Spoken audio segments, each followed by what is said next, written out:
Stadium in Nashua, New Hampshire, home tonight of the Nashua Silver Knights playoff team as we begin the Futures Collegiate Baseball League playoffs.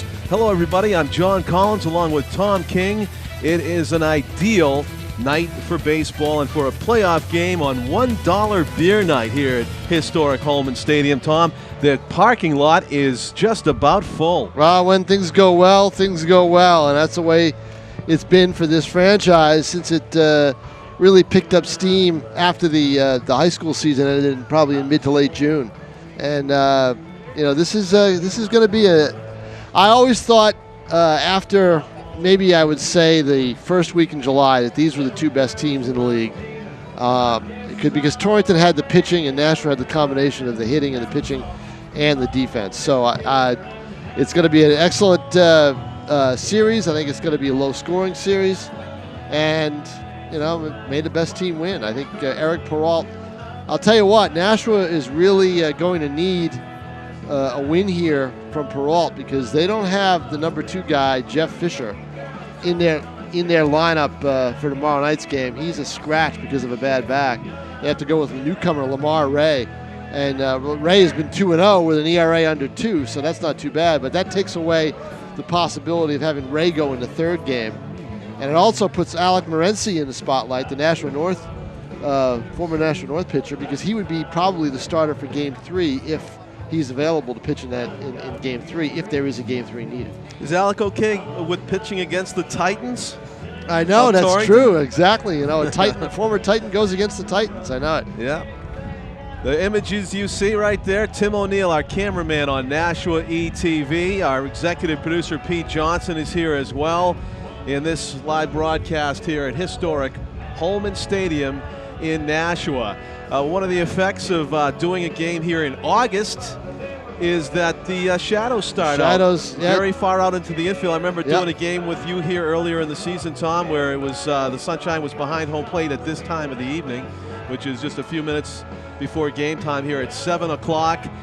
Terrific crowd on hand, a lot of excitement in the air. You can see those are the Nashua Silver Knights players in their white uniforms. Now take a look at the concession line. The concession line down for the stand. There's a lot of this. If you wonder where everybody is, they're all down at the concession lines. And they're two-fisted. Exactly. $1 beer night, $1 drink night. There's a shot. Kind of prices. There's a shot. You got that right. Yes. I know it. Yep. I got a friend, Jim Zagami. And I can't take advantage of it, That's right, me either. A friend of mine, Jim Zagami's on a business trip to California, big baseball fan. I asked him, he thought he was thinking of taking in a Dodgers game while he was out there, but he went to a minor league game instead. I'm going back through my text messages here. Lancaster, California Jethawks game. He says, he texted me, ball goes a mile here in the high desert. And here's the next text. He says, kids are hitting bombs. One kid, about 5'7", hit one over the 30-foot screen over the 420-foot mark in center field. He says there have been 5 home runs so far in the top of the 4th inning. Tom, we did some games here, the Nashua Silver Knights. Ball doesn't quite carry as well here. It's for the Lancaster Jethawks. No, they certainly didn't. And I think we only saw one home run. And tonight is a dry. I've seen a lot more during the course of the year. In fact, I saw a couple of walk-offs. So nice. But it's a dry night. The air is not humid.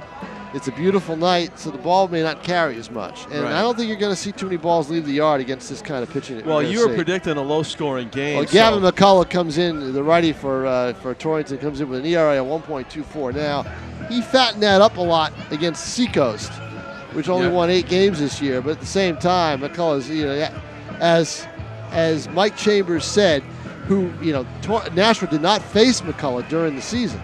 They did not see him at all in all 15 games.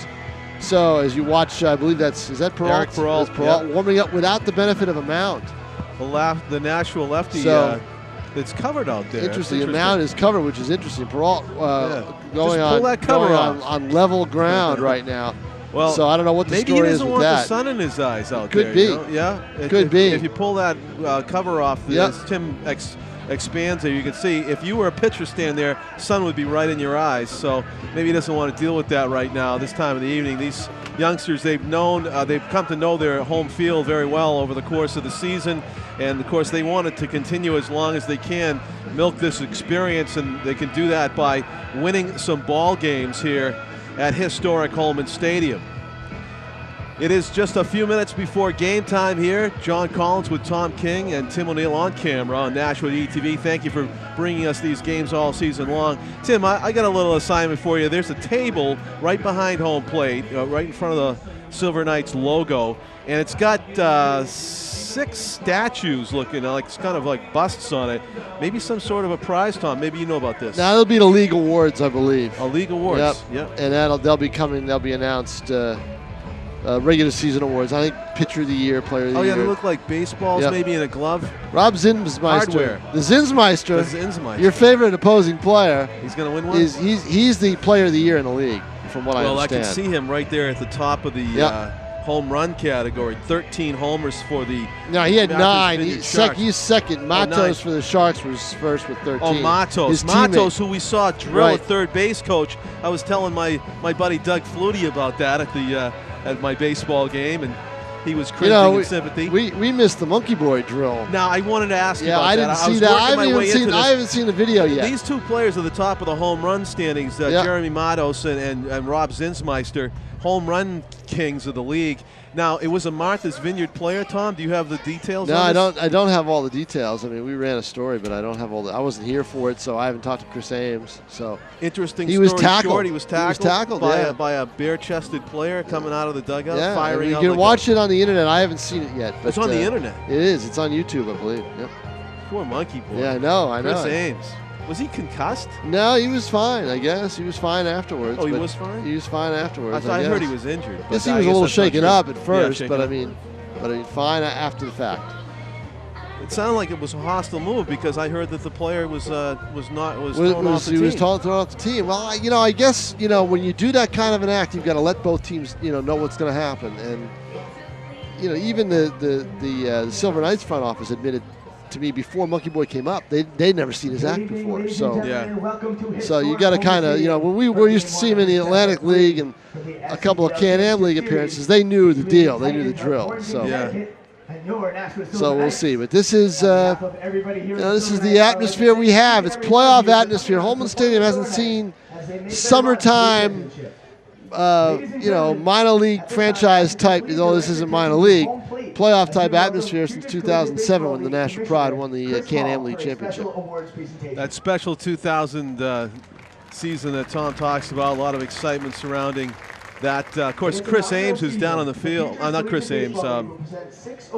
It's Chris Hall, the commissioner of the league. The commissioner of the league. He was a former Nashua Pride general manager, and that was before his time. It was Billy Johnson was the general manager. And I wondered, have you checked in with Billy Johnson over the past decade? I talked with Billy Johnson about 3 years ago when I did a 10-part series on the 10-year anniversary of the Pride. So he's doing fine out in the business. Well, when I talked to him then, he was out in Las Vegas with the minor league hockey team. Still there, well, Yep. What a place to be. Yeah, well, I think Vegas is Billy's. Billy was all Vegas. So Logan Gillis named batting champion. He hit .376 on the year. Not bad. So these will be the awards for batting champion, home run champion, RBI champion, wins, strikeouts, and ERA. I think that's what they're going to do. .376. So these are the top ones. James Katsarobis will be the other local participant with 39 RBIs. Jeff Fisher with 6 wins, and Fisher has his back given out. So from Northeastern University, Dylan Mackey. That's Adrian Gonzalez territory with the .376 average for Gillis, and now you said that's Dylan Mackey gets an award. It must be for saves. Award that we would like to present to the Defensive Player of the Year. Interesting. This award is given to the player that demonstrates the best hands, footwork, and defensive prowess, as voted on by the coaches and umpires. This year's recipient dazzled the league with his outstanding defensive work at shortstop. The Defensive Player of the Year is awarded to Wesley College in Drexel Hill, Pennsylvania. Drexel Hill, Pennsylvania's Rob Benedict. Wow, Rob Benedict, the equivalent of the Gold Glove, the top Gold Glove award of the Futures Collegiate Baseball League. The shortstop who has dazzled all season for the Nashua Silver Knights, getting his picture taken with the hardware behind home plate here at Holman Stadium. So congratulations to Rob Benedict. Most outstanding pitcher over the course of the season. With a nearly flawless regular season. Now this may be another. This may be another Silver Knights pitcher because Chris Hall keeps looking towards that dugout. Yep. This individual is certainly deserving of the pitcher. Eric Giving Perrault. it away. He is going to be the Perrault Pro who. prospect is bestowed upon a player who demonstrates the most pro potential. So if he's not going to come down and get it. He's warming up on the mound right now out there. So I'm sure It's got to be since he was 5-0. he's going to wave to the crowd probably. He's all business at the moment. The pitcher of the year and top pro prospect is awarded to Keene State College pitcher. Yep, in Eric New Perrault. Hampshire product. Your Silver Knights starting pitcher tonight, Eric Perrault. So 2 awards for Perrault, pitcher of the year and top pro prospect. Now, can we get an award to David Fredette, who signs our checks from Nashua ETV here down Yeah, I in front of wonder. us? The final award The Treasure of the Year award to is the Dave Manager Fredette. of the Year. You know This is him well, presented to Tim. the Yeah. best manager as voted Easy, on John. by I want those checks to keep coming. Well, I'm serious. There was no sarcasm. You in that. have a way. Dave Fredette, right You there. have a way. in the FCBL season. The Manager of the Year is presented to former Lowell spinner. Manager of the year, Mike Chambers. They cleaned up, boy, I'll tell you. Manager Mike Chambers. Mike Chambers with a well-deserved round of applause, the Manager of the Year. Gets a big hug from Chris Hall, not just a handshake, as they pose. Ladies and gentlemen, there For was the also picture. one award that was given out last night. This award goes to the league's most valuable player, and that went to Martha's Vineyard shortstop Robbie Zinsmeister of Indiana. Yep, Zinsmeister with the MVP or player of the year, whichever way you want to put it. Congratulate all of our award I believe, recipients I tonight. wouldn't be Thank you surprised all. if Donald This is Hissa such a from great show for the the fans all Mavericks, season who long. used the strikeout champ with 60, gets some type of an award. We'll see. Nope, I guess that's it. Well, congratulations to the Zinsmeister, who also gets the Best Name of the Year award in the Yep. FECBL, bestowed by Nashua ETV. 4 umpires, Tom. That answers a question we had during the regular season. Right, exactly. Went with 4 umps. We had only 2 during most regular Yep. season games that we saw. So that'll be the deal here. Temperatures of Ladies and around, gentlemen, what do we if you say, look 80 overhead of the degrees? field right now, I'd say we're in the high 70s High now, 70s but they're now. going to be dropping throughout the night. It's August, John. It has that. You and I have done so many Yeah. professional games here. We know when August comes, it's got that August feel to it. Yeah. This obviously will be a tough. This winning the first game in a best of 3. It's almost critical. You almost have to do it. And I've seen some best of 3s. The reason this is 1-1-1. If Mike Chambers had his druthers, he'd like to play 2 at home and then go on the road for the 3rd game if he had to, taking his shot to win here where they're very, very good. But unfortunately, there's an AAU tournament over the weekend that bumps them out of the stadium on Friday, so they can't use the stadium Friday, so it reverts back to a 1-1-1 format. Okay. So game 3, if necessary, will be here on Saturday at 7:05, and we may do that game on tape delay, from what I understand. That's Tom King. I'm John Collins. If you just joined us and you're watching on a Thursday night, you're watching this playoff game, Nashua Silver Knights versus the Torrington Titans, live on Nashua's ETV. We will be having the Star Spangled Banner, probably sung by a local performer, coming up here before the start of the game. A helicopter is descending on the field here at Holman Stadium. A special treat. First time I have seen this. Seen helicopters go over, but never actually They wanted to touch do down. this opening night, and they weren't able to because of the weather. Somebody's throwing baseballs onto the Yep. field. That's the idea. He's throwing the game balls onto the field for the first pitch. There you go. There's 3 of them. And our 3 first ball pitchers, including Nashua Mayor Donna Lee Lozo, who has a glove on. She is prepared tonight. That helicopter has just dropped off tonight's game balls. She actually had a glove on opening night, too, John. Well, yeah, she did. Yep. Okay. You know, She's done a few of these during the course of the summer, I think. yeah. She's got 3 baseballs to go with, too. That's different. Maybe she's got a 3-pitch repertoire. Fastball, curveball, changeup. I ask that you please direct your attention out to the pitcher's mound where we have And she's tonight's going the full ceremonial 60 first feet. pitch. None of this, Tonight's first pitch you know, is women's being tee thrown here. by Nashua Mayor Donna Lee Lozo. getting the sign from Nashua Silver Knights catcher number 22 is Jake Henderson. He's actually a right-handed pitcher. Nice job, Donna Lee Lozo. The Nashua Mayor, Miss Donna Lee Lozo. Throws a strike. Fans, at this time, we would like to introduce you to both teams, starting with the visiting Titans. Leading off in center field, number 12, lineups. Craig. Batting second in right field, number 23, Cole Harrison. Batting third at first base, number 25, Andrew Splett. Well, let's give the starting lineups for tonight's game. For Torrington, Rich Grafe will play center field and lead off. Cole Harrison will play right field and bat second. Andrew Spleth will play first and bat third. Kyle Murphy is the third baseman for Torrington. He'll hit cleanup. Josh Band will be the second baseman. He'll hit fifth. Ryan Plord will be the catcher. He'll hit sixth. Matt O'Neill will hit seventh and play left field. Ryan Sandberg will hit eighth and play shortstop. Evan Chamberlain will be the designated hitter and bat ninth. And on the mound, right-hander Gavin McCullough, who has an ERA of 1.24 on the year, was also unbeaten. And now the starting lineup. Defensively for the Silver Knights, we'll give you their starting lineup when they come up to bat. Defensively for them, it'll be Rob Benedict at short, Logan Gillis at second, Mark Sanborn at first, James Katsarobis at third. On the catching will be John Putris. Playing in right field will be Sean Lyons. Kyle 80 will be in right field. Kyle 80. Sean Lyons in left, and of course Matt Jacobs will be in center. Behind the plate, as we said, John Putris, and on the mound will be Eric Perrault, the pitcher of the year and top prospect in the first year of the Futures Collegiate Baseball League. Number 27, Kyle Neverman. Nice job, Tom. You know, when I glanced at the starting lineups at first, the Torrington Titans second baseman, it's Josh Band, B-A-N-D, correct? Yes. By your first glance, I thought it said Josh Bard, and I was thinking, wow, those are going to be some fast throws to first base from 30 feet away. Yeah, no doubt about it. I know it. It's Josh Band is the second baseman for the Titans. Nashua Silver Knights. As the Silver Knights sprint out into the field, we got a nice close-up there of Eric Perrault, the pitcher of the year.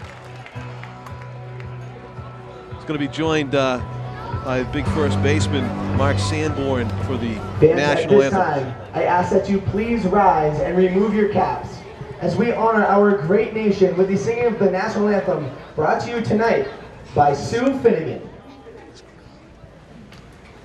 Oh, say, can you see by the dawn's early light what so proudly we hailed at the twilight's last gleaming, whose broad stripes and bright stars through the perilous fight all the ramparts we watched were so gallantly streaming, and the rocket's red glare, the bombs bursting in air, gave proof through the night that our flag was still there. Oh, say does that star-spangled banner yet wave for the land of the free and the home of the brave? Go Knights! Ladies and gentlemen, that was Sue Finnegan with tonight's national anthem. Sue is the mother of Silver Knight outfielder Brian Finnegan. Sue Finnegan from Londonderry sang the national anthem. She's the mother of Brian Finnegan, the reserve outfielder for the Nashua Silver Knights, as they take the field right now. Eric Perrault, who had himself a fabulous summer, Beer and soda, $1. really developed, didn't pitch that much during the course of the spring, but as is usually the case, summertime is when these guys really develop And we'll take a look at Perrault's numbers. He went 5-0 with an ERA of 1.57. He threw 46 innings. He allowed just 32 hits. He struck out 48. He gave up only 11 runs, and only 8 of those were earned, and he walked only 20. So started 9 games for the Silver Knights. He had 4 no decisions. Can bring it when he wants, and he's a strikeout pitcher and has done a real good job on the mound, as we have said, for Nashua. And again, they have a little complication. They don't have, well, I think is another who could have been a candidate for pitcher of the year, Jeff Fisher, who went 6-0 with an ERA, a better ERA, 1.53. Fisher not as overpowering, but he's been hobbled by back problems. Scratched from his scheduled Game 2 start tomorrow night in Torrington. And Nashua will instead go with Lamar Ray. All Ray did was go 2-0, 1.98. He threw just 7 innings at Bentley College, but he's a teammate of Logan Gillis, and Gillis recommended him, and he came here and threw very well in 2 starts. He'll go tomorrow night in Torrington. It's a very remote possibility that Fisher could start a Game 3 if he really lobbies hard, but right now it appears that that starter is going to be Alec Moraney if the team doesn't need him in the bullpen in Games 1 or 2. Tom, I'm getting a kick out of the fact that they're playing Rocky's theme right now. We just saw Eric Perrault get the Pitcher of the Year award, so who's the underdog here? Torrington might be taking a little bit of... Well, Torrington is definitely the underdog, there's no doubt about it. Yeah, so they're playing Rocky in favor of Torrington, really, I know it. I'll tell you it what. Works for them, I guess. I'll tell you what, though. It's you take a look at this crowd. It's... You were remarking on it, Tom. You've been here a lot. So I've been here a lot for a... If you think it's a big crowd. Playoff games are always tough to sell in the minor league and collegiate league level because there's not a whole lot of advance notice for them. Well, you know, I was going to tell you the addendum to that Lancaster Jethawk story from my friend out in California. It was $4 a beer last night. Yeah, well, it's $1 beer. Tell him to take the red eye here, and he'll be fine. First pitch, swinging a bloop to the shortstop. Rich Grafe, the center fielder, leading off. Offers at the first pitch, and Rob Benedict, the defensive player of the year in this league of the season, makes the first out of the game. An easy catch. 1 up, 1 pitch, 1 down. Cole Harrison's the right fielder for the Torrington Titans. Harrison, 6'4" and 210, plays his college ball at the University of North Carolina, Greensboro. Has hit .262. 33 hits and 126 at bats this season. Looks at a couple of strikes in succession from Perrault, who jumps ahead in the count. 0-2. Perrault. Well, that's the deal. Perrault's only walked very few hitters this year, 20 walks, I believe. So it's not bad in relative number of innings pitched. Fisher's even better. Fisher's only 10 walks. Wow. A high outside heat. Might have been a strike, might have not, but it was too close to take, thought Cole Harrison. He goes down swinging on 3 pitches. 2 outs here in the top half of the first inning of this playoff game. First game of a best-of-3 series between the home team, Nashua Silver Knights, and the visitors, Torrington Titans. The 3-hole hitter now. The first baseman is Andrew Spleth, and he looks at a strike. So 5 pitches to begin the game, all strikes for Eric Perrault. Working quickly. Strike 2 on the foul ball off to the right side and out of play. Well, that's the one thing that I've seen from this Nashua pitching staff all summer long. They work quick. And the reason why is they're usually ahead of the hitters. Strike 3 call. Upper outer, and it's a dominant first inning. Pitch, all strikes, 1, 2, 3 inning for Eric Perrault. I want to see John Collins try to hit Eric Perrault. That's what I want to see. I'm swinging early in the count, I know that. I need all 3 swings. That'd be a scary prospect. Eric Perrault is a scary prospect, literally. Ladies and gentlemen, at this time, we have some Silver Knight players that will be throwing things shows into the what stands. got him the league accolades right there. So if you want anything courtesy of your Nashua Silver Knights, the Silver Knights will be batting Rob Benedict in the leadoff spot, followed by his double play partner Logan Gillis, and then Matt Jacobs, the center fielder, go 1, 2, 3 for the Nashua Silver Knights on offense. Tom, now they're up against pitcher Gavin McCulloch, and you did a nice job telling us all about what we could expect from Eric Perrault. What can we expect from the Torrington right-hander as he begins the game? Well, I wish I could tell you because I haven't seen Gavin McCulloch pitch yet this year, and neither have the Nashua Silver Knights. But one thing he does do is he throws strikes. Now, this is his ERA for the season right here? 1.24. 1.24. I'm surprised he didn't get pitcher of the year, to be honest with you. 50 innings, he's given up. But I think one of the factors was he pitched against Seacoast, a weak team for a lot of his starts were against Seacoast. 50 2/3 innings from McCulloch. He gave up 45 hits, 11 runs, and only 7 of them earned. Only walked 19. He struck out 43. He went 6-0 with a 1.24 earned run average in 8 starts. So that is the numbers on McCulloch. He gave up 8 doubles and 1 triple on the season. And I don't see any home runs listed here, but they don't have a category for that here on their stat sheet. So they should, but they don't. Rob Benedict will lead it off for Nashua, and all Benedict did this year was, I believe, at 286, somewhere around there. Now Benedict comes into this game. He's hitting 284, close. 54 hits on the year.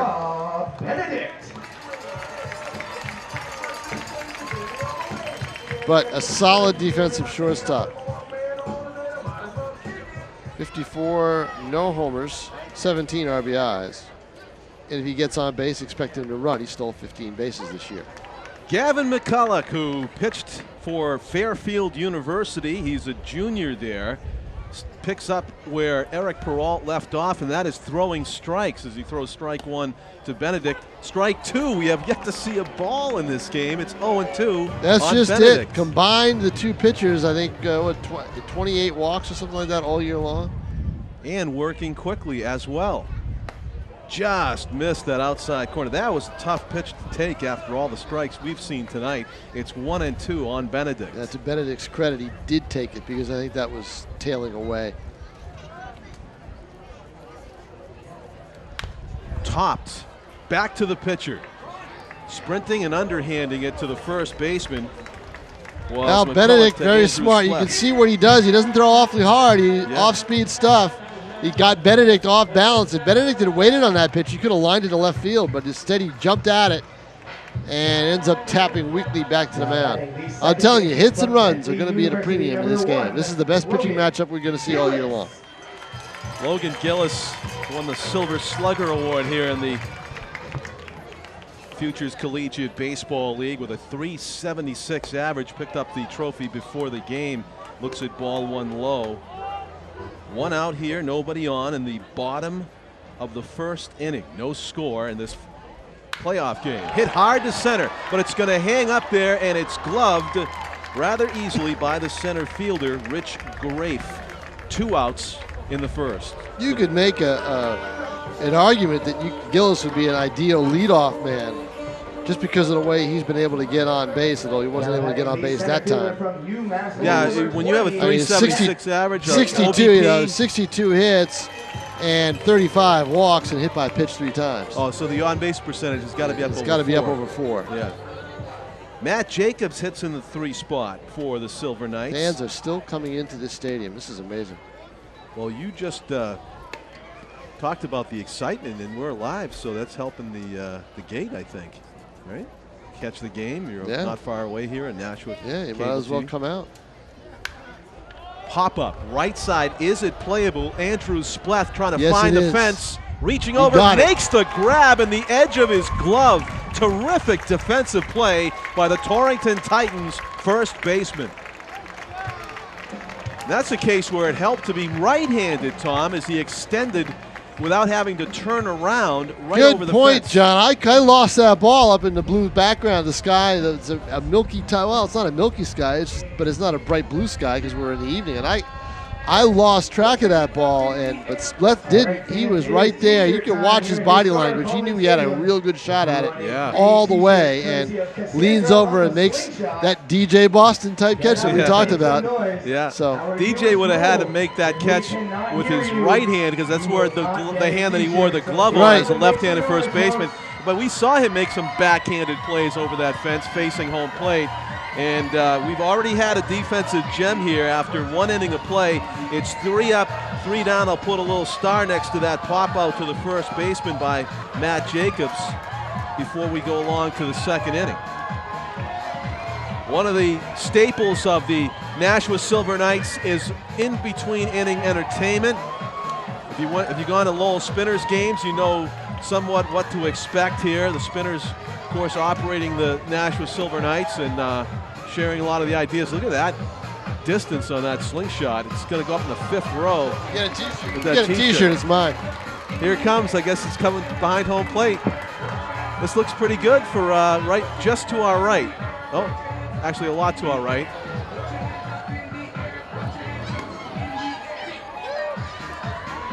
All right, it's our last one, folks.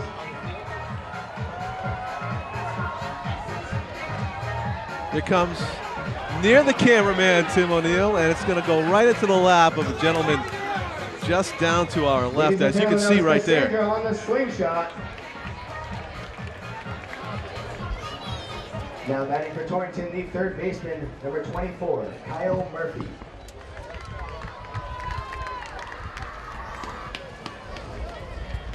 Chris Hall, the commissioner of the FCBL, will be on in the middle of the, hopefully in the middle of the 4th inning.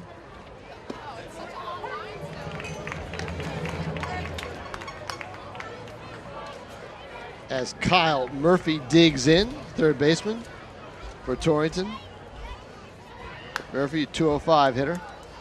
This is not a very big hitting team, John. That's the one drawback that Torrington has. They did not hit the ball well this year. They relied on their pitching and their defense.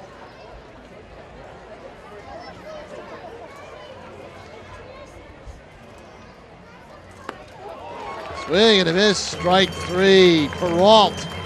Impressive. 3 consecutive strikeouts.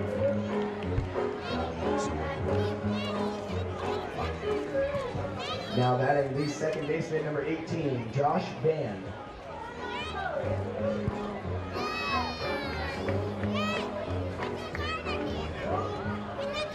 Josh Band, the 2nd baseman, trying to do what none of his teammates have been able to do yet, Tom. That's make contact. Actually, oh, excuse me, there was a loop to the shortstop. Yeah, Grafe I guess hit the out. ball hard is what I want to say. Hardest hit ball tonight for either team. Logan Gillis's line out to center field. Wow. Well hit. The ball is just dealing. Yeah. I felt the breeze up here on that one.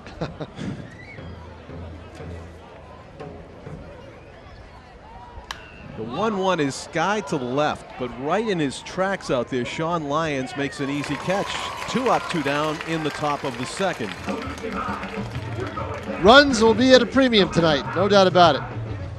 Interesting quirk of the Torrington Titans lineup, Tom, is that the designated hitter is batting 9th. Yeah, which is, you know, the thing that Evan Chamberlain is going to be hitting 9th. And let's see what Chamberlain hit on the year for Torrington. Number 7, Ryan Ford. Chamberlain hit 143, so that's why he's hitting 9th. Grounded to the 3rd baseman, Katsarobis to first base, and in an eye blink. How many pitches this inning? It's almost got to be 7 again, doesn't it? I think it's less than 7 in that instance. Well, Murphy Kyle struck Murphy out on 3. On 3. I think David hit a 1-1 to the outfield. I believe Band hit a 1-0. Or Band hit a 1. No, he hit a 1-1. 1-1. So that's 3, 5, 6. 6 pitches. 6 pitch inning. 13 pitches for Eric Perrault in 2 innings. And believe me, if they can avoid going to the bullpen, they'd like that because they need to keep Alec Moraney, who is their best and first reliever out of the pen, fresh in case they need him for a Game 3 start. Chamberlain, the designated hitter for Torrington, he's listed on the roster as a pitcher, a right-handed pitcher. 6 feet 165, plays for Eastern Connecticut University. So they've put a bat in his hands. John, I'll tell you, it's a great crowd tonight. You go look around, there's a few empty seats, but you know what? You know where most of the crowd is? Concession stand. Yeah. Well, you can also watch the game here at Holman Stadium. So we're moving into the bottom of the 2nd inning as you watch the in-between inning entertainment here. Embarrassing. A misfire on the slingshot that time. Good distance to center. All right. Ladies and gentlemen, that's all we have for hot dog slingshot tonight. But just to Those let are hot everybody know, dogs all being of those kids, slingshotted if out they there. got one of those hot dogs, they get to keep it. 3 hot dogs courtesy of the Nashua Silver Knights. Mark Sanborn, the cleanup hitter in the order, will get leadoff duty here in the bottom of the second inning against Gavin McCullough. And I'll tell you this much, I just took a look outside. There are still people in line for tickets. Make sure you keep up on all the latest Silver Knight That's headlines terrific. in Who'd have the thunk sports it? section of the Telegraph You know? each day. That's a whole story in itself, the terrific turnout for this game. Win or lose, the Nashua Silver Knights have won at the box office tonight, and convincing the fans of the greater Nashua area that this is an entertaining take. Mark Sanborn, who plays his college ball at UMass Lowell, will step in to the right-handed batter's box to face McCulloch. And that's inches outside, off the plate. It's 1 ball and no strikes. It shows up at 86 miles an hour on our radar gun here at Holman Stadium. McCullough throws it down Broadway, strike 1 at 85. NPH. The key for all these Silver Knight hitters is going to be, I believe, since they have yet to see, this is their first time looking at McCullough, will be the second time through the order. Whether they can time that off-speed pitch or not. Because he doesn't look like he's that overpowering with his foul, not the way Perrault is. That's why Perrault got top pro prospect, because of the way he's overpowering, John, I think, with his fastball. Well, this is uncharted waters for both pitchers. A 3-ball count, a 3-1 pitch coming to Mark Sanborn. Checks his swing. Yep. Yeah, you no know, appeal. He'll go down to first base. McCullough upped the velocity, but he wasn't going to give in with it. He was going to try to go away with a fastball. He wasn't going to give in, and that's a big situation. And don't forget, Sanborn, he's got long legs. He can run. Number 16, James He can run long strides and pretty quick ones at that from Mark Sanborn, the big man at first base.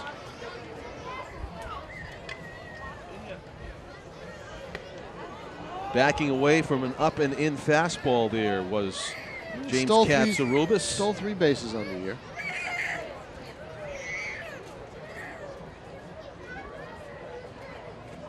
That one misses outside, and it's 2-0 to Katsarubis, the third baseman of the Nashua Silver Knights. Sunshine not really a factor at the moment here. Yeah, it won't be a factor the rest of the night. I don't think. That one must have missed low, and it's 3-0. 2 3-ball counts in a row. And I would not give Katsarubis the green light on this 3-0. I think you let McCullough throw a lot of pitches. Let him battle his way. Try to force him to throw a lot. He got that one on the inside corner for a strike 3-1. Still, I would take. John Putras is due up next, 6th in the order for the Silver Knights, to be followed by Kyle Neverman. See, he swung a ball 4 right there. He tied him up inside. That may have been a few inches off the plate inside, Tom. It was. If Katsarubis had been patient and taken that pitch, we'd have first and second, nobody out right now. Instead, it's a 3-2 Watch pitch this on pitch the go way. away. Topped foul. Yep. Take something off it, little tail on it.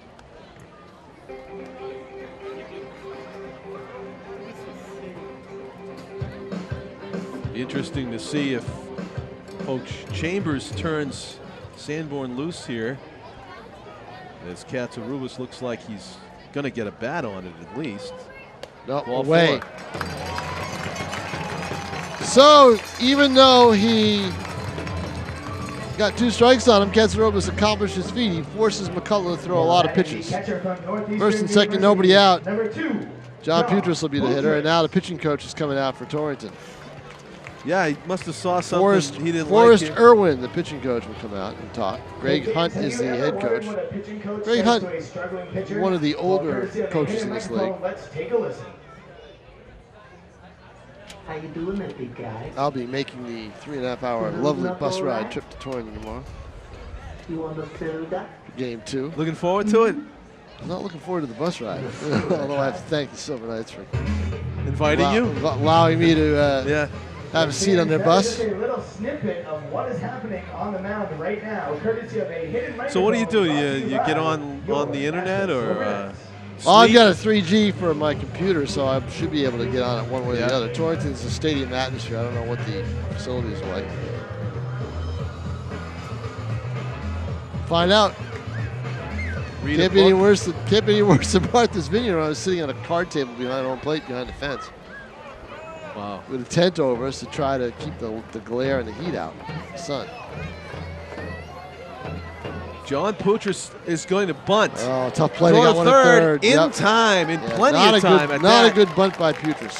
Great spin move by Andrew Splett, the first baseman who charged in and was just steps away from Futures when he laid down what was just like a pepper play for Splett. An easy game of pepper for the first baseman. Well, I've got to think, John, if you're going to lay down that bunt, you've got to make the third base and make the play. It's got to go to the left side. You cannot bunt it to the right side, and that's what Futures did. And just a fundamental mistake right there. Oh, Hit hard to right center. It's sinking down. That's It's gonna going to score. get down. That's gonna Kyle score 2 Neverman runs. Has hit a double. He's going to gonna go be a for triple. 3. 1 run scores. 2 runs are in. A huge 2-run triple with 1 out by Kyle Neverman. The designated hitter for the Nashua Silver Knights strikes a big blow. I watched the pitch from McCullough, John. He missed the target. They wanted him to go away to make Neverman reach for an off-speed pitch. Instead, it was an off-speed pitch that hung over the middle of the plate, and Neverman jumps on it and takes it the other way, as good hitters will with an off-speed pitcher like McCullough. And there was a huge gap in right center field for Neverman, and he hit that target and 2 runs scored because Futures could run. He was going to score. There was no doubt in my mind once I saw Futures leave first base that he was going to score from first on that play, and it's a 2-0 lead. Futures is fast and a good base runner. He got a great read. He knew that was going to be extra bases off the crack of the bat. Never thought about tagging up, and he was able to score from first. So we just made a little bit of a critical remark about John bunting to the right side. Well, let me say a very positive thing about him. He's an excellent base runner. He's the reason why they were able to get 2 runs on that triple, along with the great hit by Kyle Neverman. And now McCullough falls behind 3-0. Of course, first and second base are wide open. That ball's a strike to Good Kyle pitch. 80. Very good 3-0 pitch. Because even if 80 had the green light, he would have been able to handle that pitch. It would have tied him right up inside. Key here is to get that 3rd run. That one missed.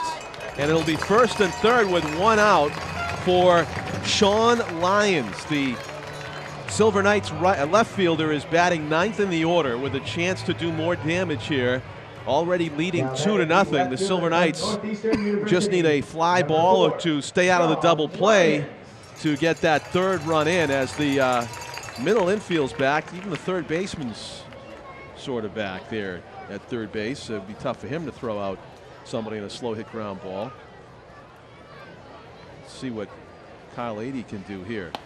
Looks at a strike on the far reaches of the outside corner. That's a McCullough pitch.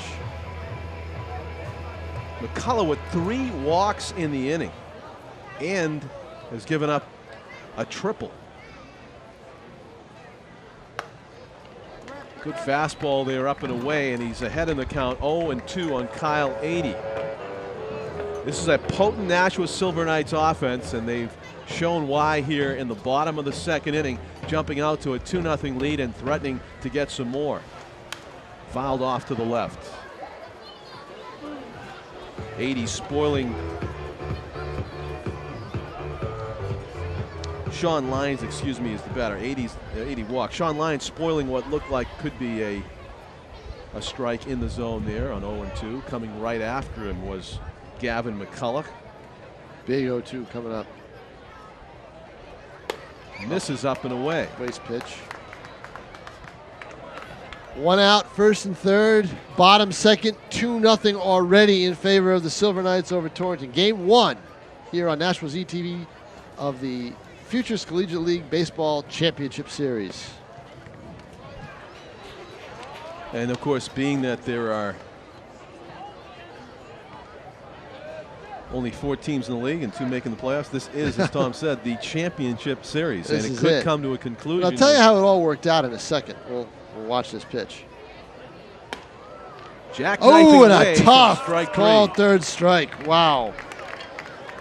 Tough pitch. Tied Lions up. He had to jump back from it, but I think it was a good call. It caught the plate. So Lions, who wanted to at least get a sack Boy, fly. I'll tell you, what I would have loved to do that situation? Pennsylvania, number 11, Before the 2 strikes were on him, is squeeze it. Benedict. You got Neverman who can run at third, and Lyons who's a contact player. I think a bunt with a squeeze play would have been a great situation there. Got to give McCullough credit for staying on the still, frame of the it plate. still may be but it's 2 outs now, so they would have the obvious out at first, throw to first base, but still. Really, the one mistake he made, as you said, he missed his location on the triple. Just a by simple, Neverman. just a simple case of mislocation is all that was. And since then, he's been painting the corners inside and outside to the Silver Knights hitters. The runner goes, grounded over the mound. It'll be only one play to first base. Quickly to first, and making the play was Josh Band. Just remember that run at third. That could be huge later on in this ball game. With just the 2 runs, I think Torrington feels fortunate. As Tom said, they had first and third with 1 out, and they escaped without giving up any more runs. So it's a 2-0 Nashua lead after 2 full innings of play. We play 9 here in the Futures Collegiate Baseball League, and they've been going along at a pretty good clip here. With Eric Perrault, the pitcher of the season, of the summer, on the mound for the Silver Knights. Well, this championship series developed. It wasn't, as of Tuesday, you still didn't know who Nashua would face. Because what it boiled down to were Martha's Vineyard and Torrington had 3 games against each other, actually 4, but they had 3 games starting Monday against each other, Monday, Tuesday, and Wednesday. And basically it boiled down, they were makeup games. But it boiled down to whoever won 2 of those games was going to win the series, was going to go to the finals. And it boiled down to really a best 2 out of 3 championship series. It was a playoff but they had to series. play the 3rd game because it was a regular season game. So Torrington's been playing all week. They played last night. Nashua's last game was at Seacoast on Sunday. They haven't played since Sunday. So they've had those days off. So he's either an advantage or not, depending on how you look at it. I think it's an advantage for your pitchers, you know? Yeah. And Torrington is now, because they've had to play all these games, they're in a With situation. playoff intensity. Well, they're in a situation still, though, where they had, it affects their pitching. They're able to save McCullough for this game. But their problem is game 2. Where they have Kevin Bartlett as a possible listing for game 2, a lefty out of the University of Albany who also ended up going to a junior college. And Now batting the left fielder, number 13. they will have to decide. I mean, if they lose this game tonight, Bartlett's got an ERA of 5.01. Do they want to go with Bartlett or do they want to go with Tyler Erickson, who's listed as their game 3 starter, who pitched a 1-0 gem, striking out 14 on Monday night?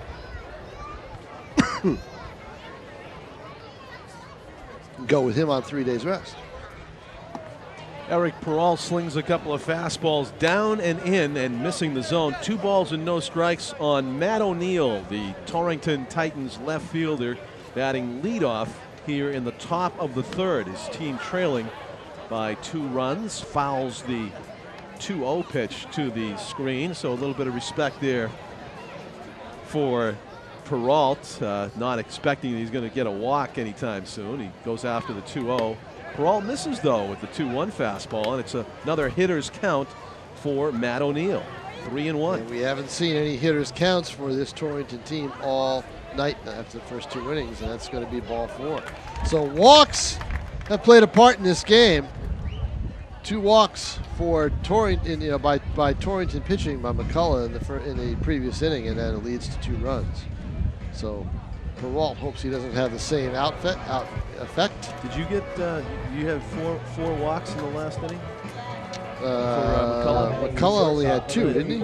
Ryan He really 3 walks. He 3 walked walks. 80. 3 80 walks. also, So we've right. had 4 walks over the last we concession. jinxed them. Yep. They were throwing nothing but strikes to begin the game. That's a fastball. Yeah, there's no doubt about over that the pitch. inside corner. No I think doubt the gun about missed it. that one. That said 81. I think it was a little bit more than that. The gun's been a little off all year. Ryan Sonberg is the shortstop for Torrington. Oh, Gets nice a piece of it, but he's down in the count 0-2. In and out on the corners, Perrault. On $1 beer night here at historic Holman Stadium on the playoff game. Look at the It's a again. Look at that terrific crowd. They're all here. I mean, the crowd is. If you wonder where the crowd is, it's a big crowd in the stands, but it's almost an even bigger crowd in the concession line. Tim O'Neill, can you take another quick look at that? He's all baseball right now, and I don't blame him because this is a duel right here. 1-2 pitch on the way. It's going to miss up high. Ball slipped out of Perrault's hand. Did you see that? He tried to take something off it, and the ball slipped out of his hand. Busy over there. Look at that. Look at that. Look at that. That's all people. All the I think way we're to going to have those to put the commish to tables. work over there. Oh, Ooh. he dances out of the way. That's one of those young reflexes things, Tom, that amazes me. How did he get away from that fastball? Well, I don't know, but I don't know why Perrault felt that he had to tie him up that way. The fastball on the outer part of the plate has worked for him all night long. He's now behind in the count, 3-2. That's amazing. And he was able to avoid getting hit by that fastball. 3-2 pitch is going to be a throw to first instead. So this is dangerous territory for Eric Perrault. He needs to take care of Sonberg, the number 8 hitter. You don't want to walk 7 and 8 to start an inning. Late swing fouled over the concession stand. And I'll tell you what, I don't think that Sonberg is going to swing at a bad pitch. So you're going to have to put the ball over the plate. Yes. That ball came down right where about I met George the Animal Steele. Over there? Yeah. It was a performance ground for many an act. And high fly ball center field is going to be Jacobs deep is on his horse. He's going to go over his head. Is going to catch the Oh, ball. my. Going away from home plate. Jacobs They have a makes the catch. shot. They're going to get it. They're going to get it. Double Wow. play for the Nashua Silver Knights. Sean Lyons, the left fielder for Nashua, is going to go out and give a big high five to Jacobs, who fooled everybody in the ballpark. Unbelievable. Thinking that was going to be way over his head. Well, I think the And he ball. Willie I Mays think it. the ball fooled Jacobs, and he just knew he didn't have as good a jump, and the ball carried. The wind is actually blowing in. My papers can Exactly. attest to that. But he was on his horse with that kind of speed. Wow. That was like watching, what was that Frisbee dog that we had here one night? And he was running down the Frisbees that kind of spun back toward the thrower. And just a terrific play. Jacobs never giving up on it. On a dead sprint, ran it down. And the base runner, who was guessing it was going to be rattling around out there trying to score from first, Matt O'Neill, was on the wrong side of second base when Jacobs made that catch, and he was unable to get back to first base in time as Logan Gillis gunned him down with about 3 steps to spare. So the most thrilling double play that you'll ever want to see here at Holman Stadium. You saw it all on Nashua ETV. You know, I tell you, this team has been the right blend of pitching, hitting, and defense all season long. It is the prototype for it. It really is. And now walking a number 9 hitter, a 143 hitter. Why? It Why? hasn't been a good inning for Eric Perrault. Why? I mean, why not just come at these hitters? You know. Were it not for that play by Jacobs and Gillis, he'd be in big trouble right now. He would be in big trouble right Walk, now. And much Mike a Chambers bomb. knows it, and he's going to Yeah. go out there and try to talk to Perrault and see what is bothering him, because he's definitely not the same pitcher we saw the first 2 innings. Should we give some credit at this point to the Torrington hitters? They are a playoff team. They're waiting out Perrault, but at the same time, Perrault wasn't throwing any bad pitches to these hitters the first 2 innings. They were swinging at strikes, Josh. Yeah. They're not swinging at pitches that are out of the strike zone, and Perrault is throwing a few. You've got Chamberlain up there, who's a 143 DH hitting ninth. That's not a guy you want to put on base. Now, Rich Grafe saw one pitch at the beginning of the game. The center fielder for Torrington, he blooped out to the shortstop. This time he'll just take a pitch, and it's right down the middle for strike one. Grafe batting with 2 outs and a teammate aboard at first base here in the 3rd inning. If I had to take a guess, seeing what I've watched here, Perrault is having trouble in this inning getting his off-speed pitches over the plate, and he's trying to overcompensate with the fastball and is overthrowing it. That's what it looks like to me right now. The 1-1 on the way. He didn't overthrow that one. Yeah. You know? Great location on that but fastball. that is what he's going to have to do, evidently, if he's lost his curveball suddenly. He doesn't rely on it too much. I mean, it's more of a slider than it is, an off-speed pitch, but still, he needs to get that over. Otherwise, it's fastball all the time. And see, there's a case right there where he overthrew it, and it's outside for a 2-2 count. Rich Grafe plays his ball at UMass Amherst.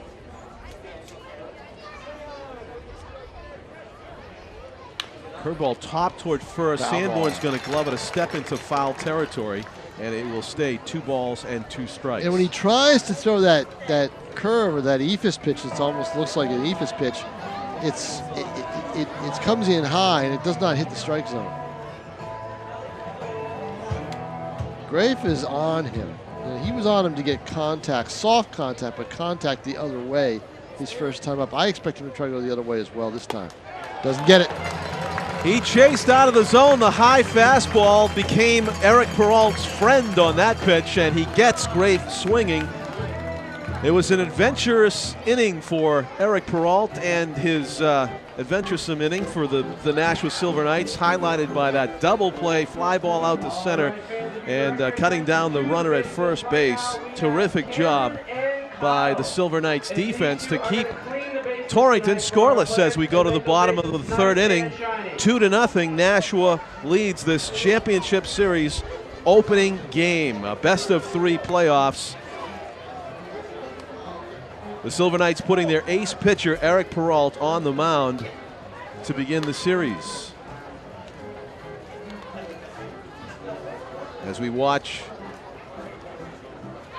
the between innings entertainment, at first base getting the brush off. Ladies and gentlemen, this in-between inning promotion is brought to you by Nashua Dentistry. Nashua Dentistry and Orthodontics for Children makes dental visits fun for even their youngest patients. Visit Dr. Watman, Dr. Cofield, and Dr. Bett at www.nashuatoothdocs.com for a complete list of pediatric dental services offered at the facility.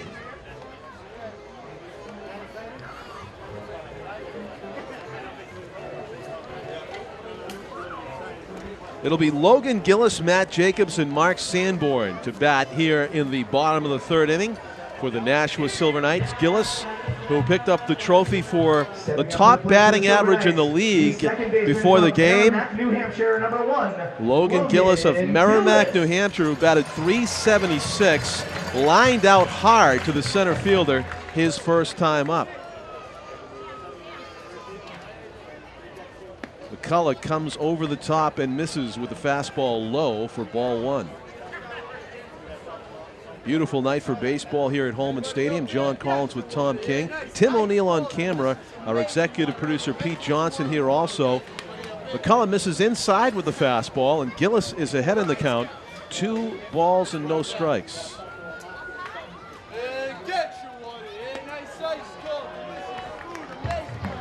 Reno. Doesn't look like McCullough is getting that low pitch over for strikes. He had that count the first inning and then lost it in the 2nd inning, and now he hasn't gotten it back. Ooh, I don't know about that one. That was way, way off the plate, I thought. I do know about that one, and you are correct. It was way off the plate. Way off the plate. So Gillis could have been a makeup call for that previous pitch. Top foul. It one stayed up and in. I'm not sure if that was a strike either. Yeah, I think it was. I think it was over. Yeah. I think it had the inside corner. I think the fact that that pitch was, previous pitch was a ball, a strike way outside, forces Gillis to swing. That was inside. So Gillis does take a walk to lead off the inning here in the bottom of the third.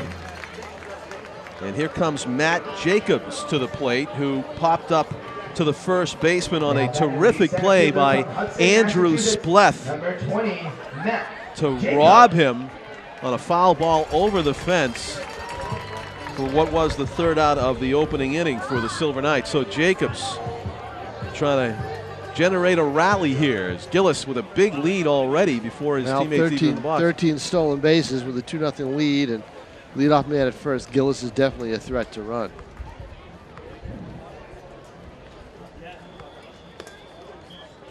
Still working quickly even with the runner aboard. McCullough throws low and inside for ball 1 to Jacobs. Quick throw to first. Gillis diving headfirst back into the bag.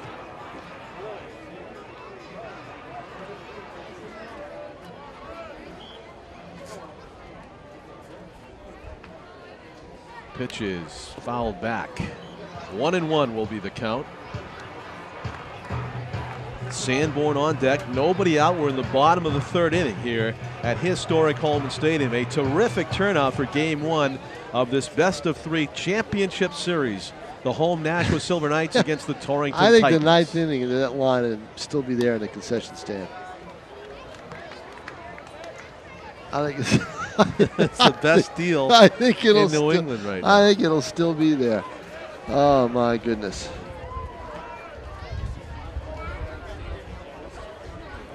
The 2-1 stays up and in. It's 3 balls and 1 strike to the dangerous Matt Jacobs. We have seen a 2-run triple in this game by Kyle 80, the big blow by the Nashua right fielder. Jacobs, the center fielder, the defensive gem of the game, backs away from ball 4, and it's a couple of walks to begin the mere inning. 2 walks to start the second and two walks to start the third from McCullough. Boy, 5 total in the game. And this is a guy who just did not walk people during the regular season. So a case of maybe trying to be too fine to these fine Nashua hitters. Mark Sanborn being one of them. Sanborn drew the first of the 5 walks. Gavin McCullough pitched 50 2/3 innings, from Hopkinton, Massachusetts, number 35, and he walked 19. Sanborn. So he's not used to this. Mark Sanborn, who lives in the home of the starting line of the Boston Marathon in Hopkinton. Ground ball hopping to the shortstop, to second for 1, to first in time for the double play. Nicely done by the Torrington middle infielders, Ryan Somberg and Josh Band. 6-4-3, just like that. The big rally goes from first and second and nobody out to a man on third with 2 outs. Sanborn's mistake in that count was he swung at the first pitch. I think you got to let McCullough try to work things out and make him work some more. Katsarubis looks at a fastball outside. He walked and scored in that 2-run second inning.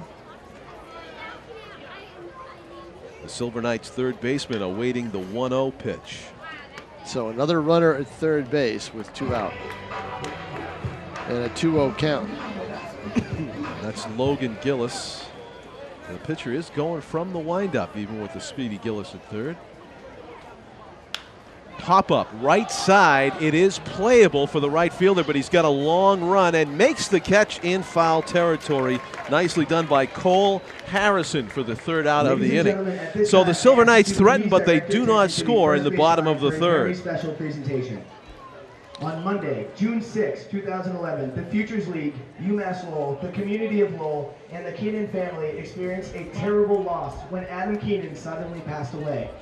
Throughout his life, The Sportsmanship Award is being given out. It's being given out in honor of Adam Keenan, the baseball player who played for Seacoast, who passed away tragically collapsed during a workout, one of the first workouts of the year. Words simply cannot describe the type of person that Adam was. And you see on the far He's right, a UMass Lowell player, so you're going to see some of his UMass Lowell teammates from the Silver Knights out here for this Adam was award. an exceptional teammate, a tremendous person, a loyal friend, and a loving brother and son. In his honor, the FCBL has instituted the Adam Keenan Memorial Sportsmanship and Scholarship Award, which will be presented annually to the player who best exemplifies the quality. Well, let's see who won it. I don't know who won it. So special. I believe it might be a Seacoast player. A scholarship will be awarded to the recipient each year. Please welcome FCBL Commissioner Chris Hall, the Keenan family, Adam's parents, Mike and Audrey, and his sister Christine, Seacoast Mavericks owner Dave Hoyt, UMass Lowell head baseball coach Ken Herring, and Mark Sanborn, Matt Jacobs, Jeff Fisher, and Ken James Herring, the Katsarubis, who UMass are Lowell Keenan coach, is also teammates here at for this. UMass Lowell. Please also welcome the 2011 recipient of the Adam Keenan Memorial Sportsmanship and Scholarship Award from the Seacoast Mavericks and the University of Notre Dame, Cohasset, Massachusetts native, Tommy Chase. Tommy Chase from the Seacoast Mavericks. He goes to the University of Notre Dame. Ladies and gentlemen, Wins the first Adam Keenan Memorial Sportsmanship and Scholarship Award. Tommy Chase. This award is bestowed upon a player who exemplifies the outstanding attitude, character, and sportsmanship that is synonymous with Very Adam emotional Keenan's legacy, both on night. and off the field. This award is presented by Donnelly the Loza, the family mayor, and out there. FCBL and Commissioner Chris Hall. And of course, this was a loss not just for the Seacoast team, but for nearby UMass Lowell and for the players. Mark Sanborn, as you of can course, a see, Mark teammate. Sanborn. All these four players, Sanborn, Jeff Fisher, James Katsarubis, and Matt Jacobs, all were Keenan's teammates with UMass Lowell. On behalf of everybody here with the FCBL and the Nashua Silver Knights, we would like to thank the Keenan family for being a part of this special night, and we hope that everybody remembers Adam Keenan and his great legacy left behind. So a very poignant award. Yeah, that was pretty emotional stuff. Very emotional, very fitting. Mrs. Keenan there and hugging the UMass Lowell players that were her son's teammates. Yep. Congratulations to Tommy Chase, who was also Adam's teammate on the Seacoast Club this summer. And now those players go back out on the field and have to adjust their emotions to be able to play a baseball game. We've got 6 innings to go here at Holman. 2-0 to score in favor of the Nashua Silver Knights. Game 1 of the first Futures Collegiate League Championship Series. The Titans will send Cole Harrison, Andrew Spleth, and Kyle Murphy to the plate here in the top of the 4th inning. Those 3 players struck out their first and only time up tonight against Eric Perrault, so they'll be trying to get a bat on the ball here. And it'll be telling if they can time Perrault the second time up, and also try to see what Perrault throws and how he throws that fastball if he doesn't try to overthrow it. Tell you what, Perrault's already impressive enough, but when you look at the score sheet, he's got 4 strikeouts, and those 4 strikeouts have all come against the top 4 batters in the order. 5 through 9 have made contact, 1 through 4 have struck out and floated one to the shortstop. So Perrault doubly and triply impressive here tonight. Thus far, he's got a slim 2-run lead to protect, however, and he did have a rocky 3rd inning in which he walked 2 and let up a distant fly ball. You said it. Slim 2-run lead is right. Can't get any slimmer than it already is, because they've had opportunities to add 2 more runs and they've escaped both chances. Special promotions and updates about the team and the season. This could be the final game of the season at Holman Stadium. If not, Tom, we can't see play the a 3rd game concession on stand Saturday night. No, I know. downstairs. We can see that one's busy. You can only imagine the one downstairs is just as busy. The advantage over here is you can watch the game. Take a look in between innings.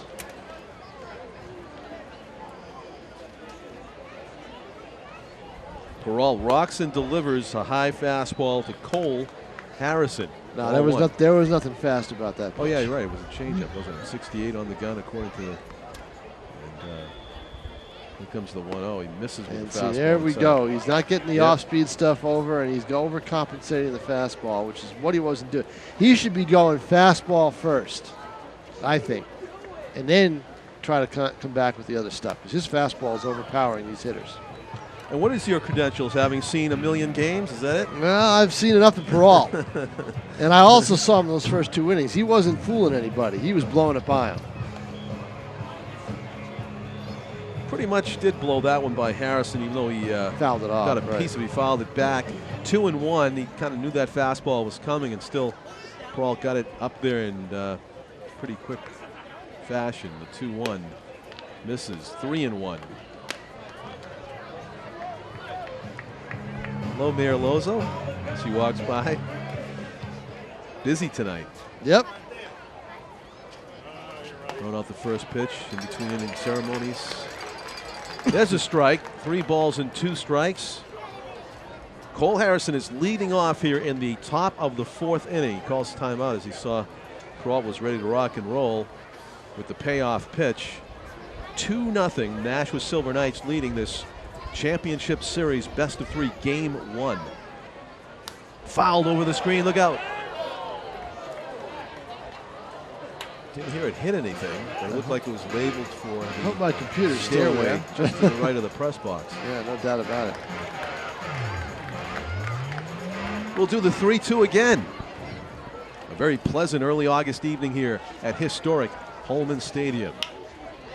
Grounded, 2 cats Arumas sliding to his right. Sanborn makes a heroic effort to try to catch it and tag in midair, but speeding past him with an infield hit is Cole That's Harrison. no infield hit. That's an E5. That throw, a good throw gets him. That's definitely an E5 all the way. I will be shocked if they give him a hit. That's E5. Yep, there it is, E5. So John's an infielder in his over 30 league, so he's very generous with these things. You know, Kazurumas makes a nice play, knocks it down, but he had plenty of time to make a good throw to first base, and he got too much on it because he hurried the throw. You know, Tom, if you're sitting on the ground out there and you're seeing Cole Harrison, the 2 hitters speeding down the line, I question whether he had plenty of time. He had time, John. Good throw gets he him. did have time, though. Pop up, right field. Look out the concession stand. Look out the bullpen. Sanborn almost makes a basket catch at the waist, but it goes off the glove. Wow, that almost took out about 10 beers in the concession stand area. Sanborn, nice effort. He had a long way to go and a lot of traffic to contend with. But you know what? Are you going to say it again? Should have made the catch. Should have made the catch. You know, you're right. You know, that's one you want to catch above your head, too. He decided to go for the basket catch, and the ball bounced off his glove. Yeah. That gives Spleth a little bit of life, a 1-1 count, and a runner at first base who probably shouldn't be there. There should be 2 outs and nobody on right now. The 1-1. Curveball hits the outside corner. There's for the strike off 2. speed that gets over. So now the more Eric Perrault can do that, the more effective he's going to be. But right now, he's got to forget about the fact that he should have nobody on base and 2 outs. He should be looking to see what he can do to get out number 1, or maybe he get a double play. Foul back of the screen. That got a flinch out of Tom. Sure it was did. sort of labeled for this area, but it just hit the top of the netting. It stays at 1-2. Andrew Spleth is a first baseman. He's made a terrific defensive play in this game. The mascot would have made that play. All you would have I think the mascot would have. Why not? Nashua Silver Knights mascot up in the booth with us. There's another one right over the screen to our right. This one's going to come back down and making the 1 bounce catch. A fan to our right. There you see a shot of the crowd here at Holman. Good crowd on hand tonight for a playoff game, which team had some advance notice for it, but still, a week ago this wasn't set in stone, so you didn't have your ticket for this game because it didn't exist. So this is a great job by both the fans to respond and the Silver Knights to promote it.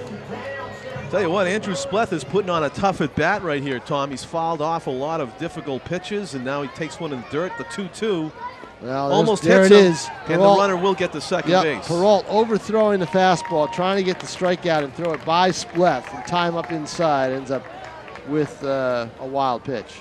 It goes as a wild pitch, and down to second base goes Cole Harrison into scoring position. And another 3-2 count. Nobody out here in the top of the 4th inning. 2-0. The Silver So Knights. this is not a lead. Torrington team that hits the ball very well. So you don't want to give them anything. Anything that they've gotten on base, they've gotten by virtue of mistakes by Nashua, walks by Perrault, or the error. And of course, we've got Jacobs with a great defensive play. The 3-2 pitch taken for a ball low. And now you got Spleth trouble. is aboard. 2 walks to begin the inning. That one was hard fought. And of course, Perrault just didn't give it away, but he continues to struggle. 2 walks to begin the 4th inning. Nobody out. And Kyle Murphy, the third baseman, the batter. He struck out his first time. Well, it's not 2 walks to begin the 4th. The first batter reached on an error. So you've got an error and a excuse me, walk. yep. E5. And the infield in at the corners. And expecting the bunt to set up the tying runs, and it's ball 1. The cleanup hitter, that's how weak hitting Torrington is. Their cleanup hitter can bunt. Kyle Murphy doesn't bunt that time. Pop up. It's behind the infield. Logan Gillis is going to call for it. It is the infield fly rule. The batter was called out even before the catch, so that you can't just drop it and create a double play. And so that is the first out of the inning. You've got a cleanup hitter, Murphy, with 205 during the year. He only had 1 homer and 18 RBIs, so he has nothing to lose by bunting. Perrault gets the pop-up, and now he's got Josh David to contend with. David flew to left his first time up.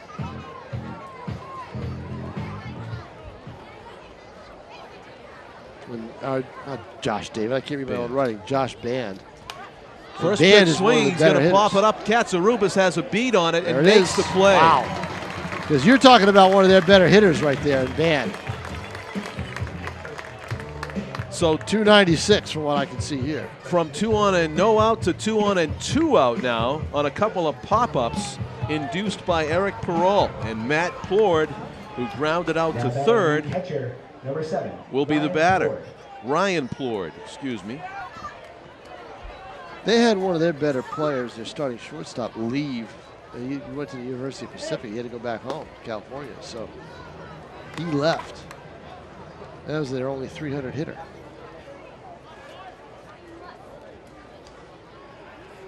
Plord listed as a catcher. He is the catcher. Foul tipped into the mitt, and it's a 1-1 count on Plord, the Torrington Titans catcher. Plord on the year 198, so we're not talking about another hitter here. He's only driven in 7 runs. And Perrault Just fastball him to death. sensing a way out of the inning. Doesn't do it and lives dangerously with that curve that hung over the outer part of the plate. It Up fouled in the away, zone, yeah. up in the zone. I just think, you know what? Go with the heat. 198. The reason he's 198 is he can't catch up to the fastball. He can't time the curveball, but he can't catch up to the fastball is the big thing. At least he hasn't been able to this summer. Strike there it 3 is. called. Good job by Perrault. Goes with the heat. Perrault last with a 3 hitters. much-needed strikeout, his first strikeout in about 10 or 12 batters, puts away Ryan Plord to get out of a jam there. It was 2 on and nobody out, 2 pop-ups and a strikeout, and it remains a 2-0 Nashua Silver Knights lead as we go to the bottom of the 4th inning at historic Holman Stadium. Get up and make some noise.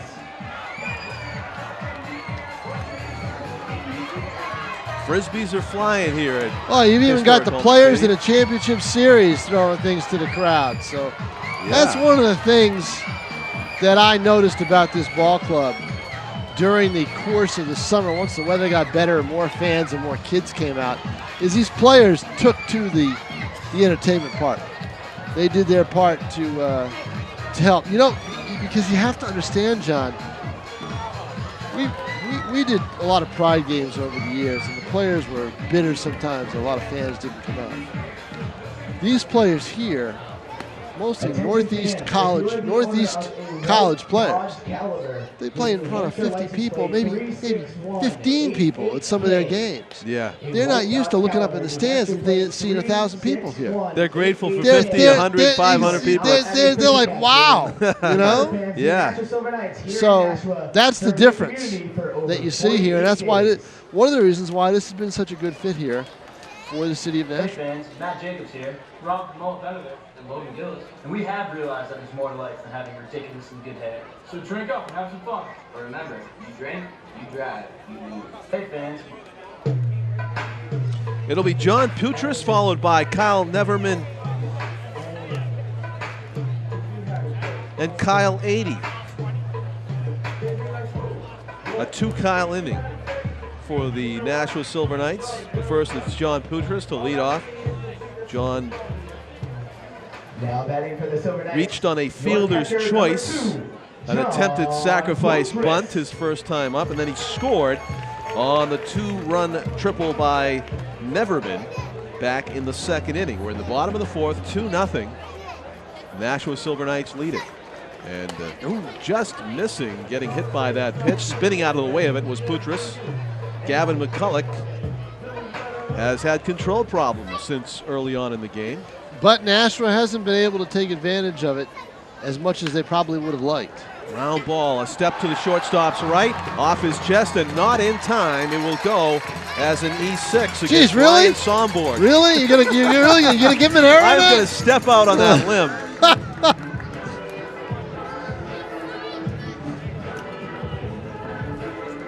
With 80 and Lions due up 8-9, I don't know if I'd want Neverman to bunt here. He's a guy who tripled in 2 runs his first time up.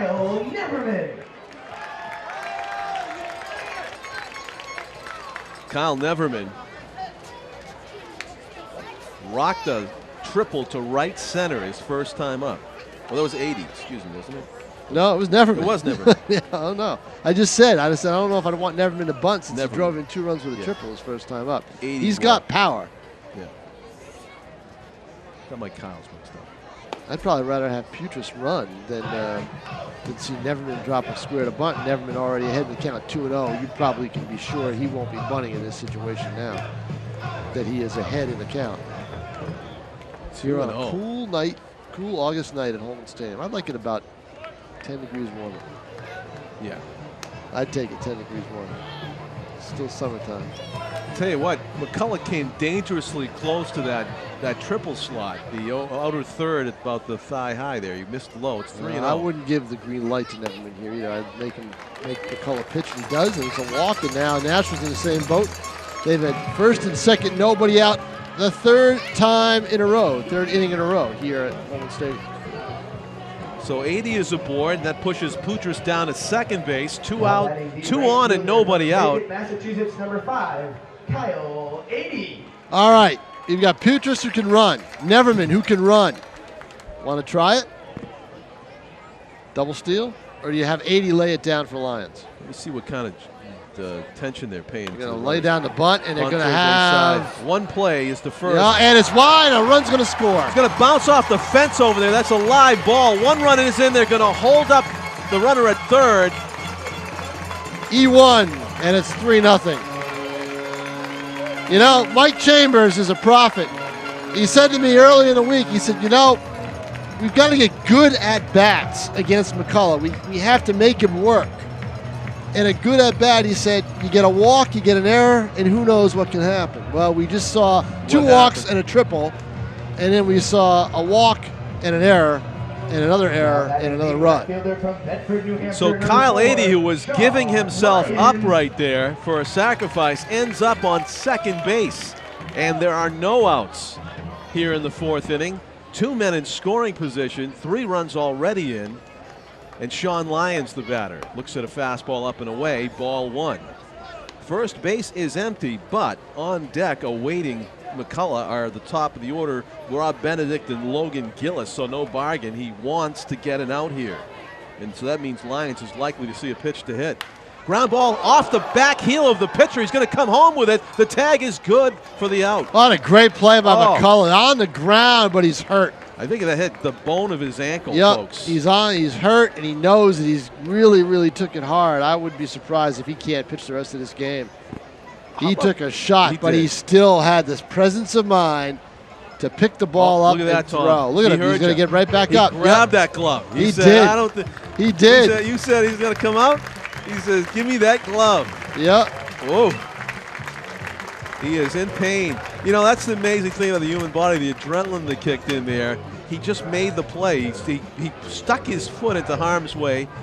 I think he did it deliberately. It wasn't just an accident. I don't know about that. Did you see that warm-up pitch? It sails over the catcher's head. That's adrenaline. Yeah, and he's going to be okay. No, but he's walking off that mound in pain after he threw it. No. I'd be worried if he bounced it at 50 feet. He's fighting it. When you throw it off the backstop, you got the juice to finish. He's fighting it. I don't know, John. Can he plant those feet? No, that time he did. All right.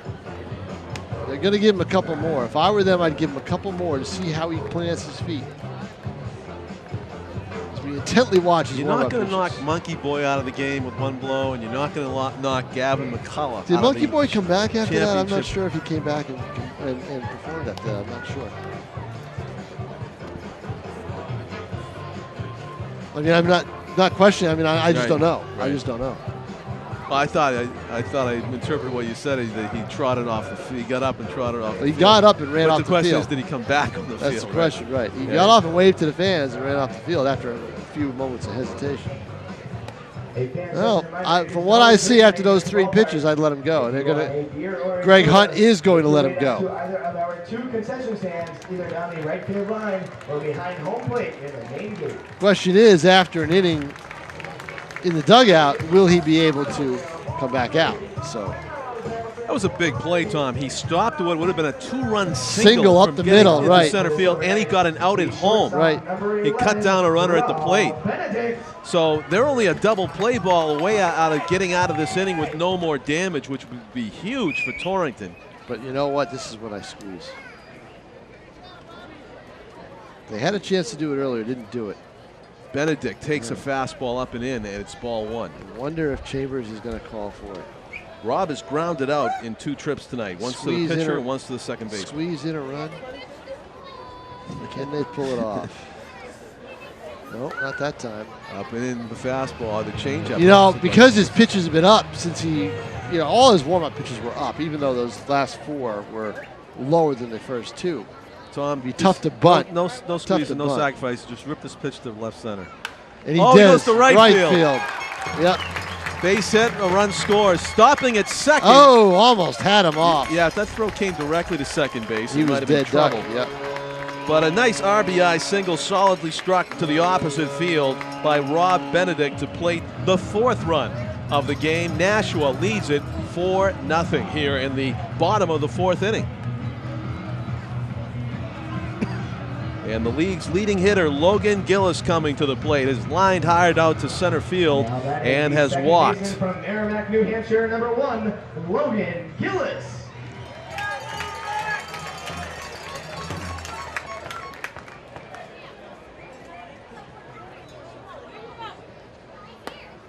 So 80, who had sacrificed and got to second on a throwing error, scores.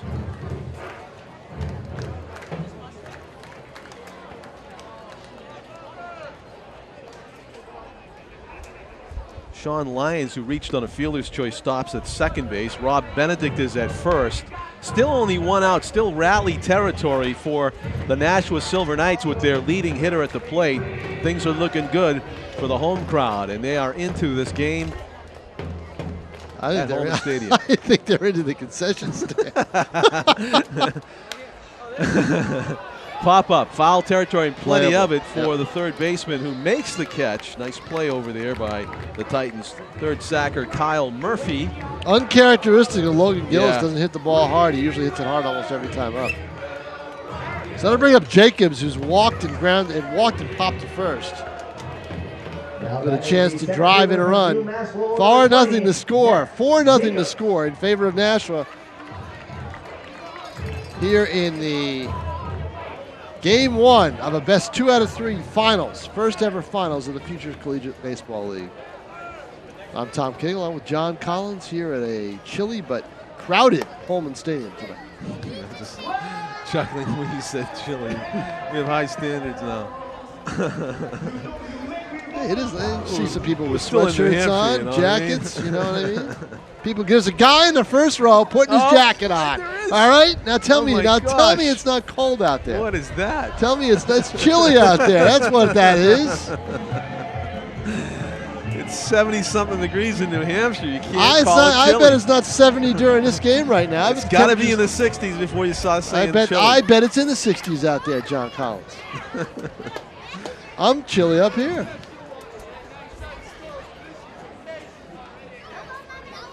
Hard And he hit to does it. center. It's going to squeeze its way through. Base hit. Scoring from second base. Sean Lyons with the 5th run of the game. Wow, tough night for Torrington. Matt Jacobs with You've an got to RBI. figure with 5 runs on the docket for Eric Perrault that he will be able to get the job done. And they're Benedict stops at second. looking for more with Mark Sanborn up. 35, Mark Sanborn. Sanborn has walked and hit into a 6-4-3 double play. Checks his swing on a high fastball. He was looking first pitch fastball. He got it, but it was up in the zone. It is exactly 70 degrees. So you were right, and I was right. It's right on the border. It'll be below 70 by the time this game is into the 6th inning. And then I'll go with your chili. Pop up. No. Catch. See. Pete Johnson, our executive producer, is giving you the degrees that he has probably on an internet reading somewhere, right? Oh. Right, okay. This stadium was built 10 feet below ground. It is always colder in this stadium than it is outside when the temperature starts to drop. What is that theory all about? That theory is from somebody who's covered games here for 25 years. We're in a press box, though. We're up. We're elevated. This was built on a swampland. Am I right, Pete? You got that off the internet, right? Right. This is a different world here. Holman Stadium, and Tim O'Neill knows this. It's in a world all to itself. But also on the internet, it says if more than 1,000 people gather in one place, the temperature goes up 2 degrees. Yeah, the internet didn't tell you that the guy in the front row put his jacket on, did it? Yeah. As soon as I said chilly. It's all the proof you need. 1 and 2 is the count on Sanborn. 5-0 Nashua now with the lead. Actually, bottom 4th inning. I just made up that whole 2-degree thing. So don't put it on Wikipedia someplace. Sanborn battling here, looking for an RBI opportunity against Gavin McCullough, and he backs away from shoulder-high fastball. It's 2-2. Well, since he's been hurt, McCullough has given up 2 singles. Really hard hit. One hard hit up the middle, the other one cue shot to right field, and then a pop out. Nice and job. that time a strikeout as he gets the big guy to go for the off speed and ends the inning. But McCullough. But Yep. Nashua comes up with 3 runs on. There were 2 hits, but more telling, there were 2 Torrington errors. 8 batters came to the plate in that inning. So 8-batter inning is usually good for the offense, and it was for the Nashua Silver Knights, who plate 3 runners to take a commanding 5-0 lead here, more than halfway through this one. We're going to the top of the 6th inning as we watch, looks like water balloon wiffle ball batting here. And imagine you score points by bursting the balloon bubbles.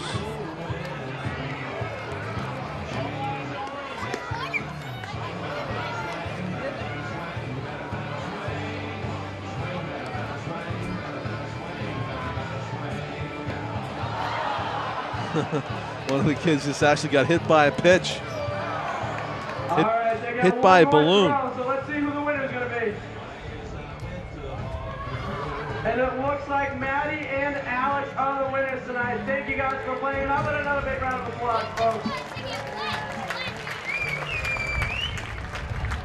Fans, the Nashua Silver Knights would like to thank the Nashua Police Department along with Pride Star EMS for giving us If you the just stage joined to us play here, each we night. are at Let's give a big historic round of Holman applause Stadium to the in Nashua Nashua, New Police Hampshire Department on and Pride Star Nashua's EMS for ETV, letting us enjoy this great broadcasting Thursday night. the opening game of the first ever Futures Collegiate Baseball League Championship Series hosted at Holman Stadium. It's a game one of a best of three, and the Nashua Silver Knights jumping out to a commanding 5-0 lead here early.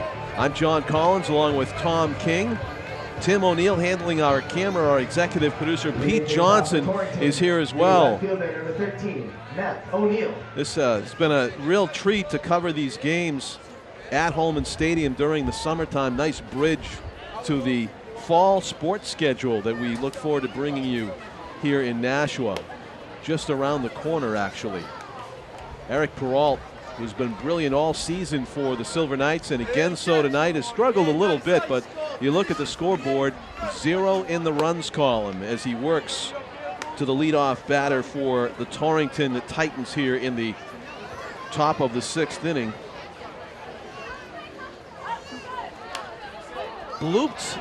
Foul territory. Sanborn's going to make the diving try just off the edge of his glove. Mark Sanborn has come oh so close to a couple of pop-ups. Nothing easy, though.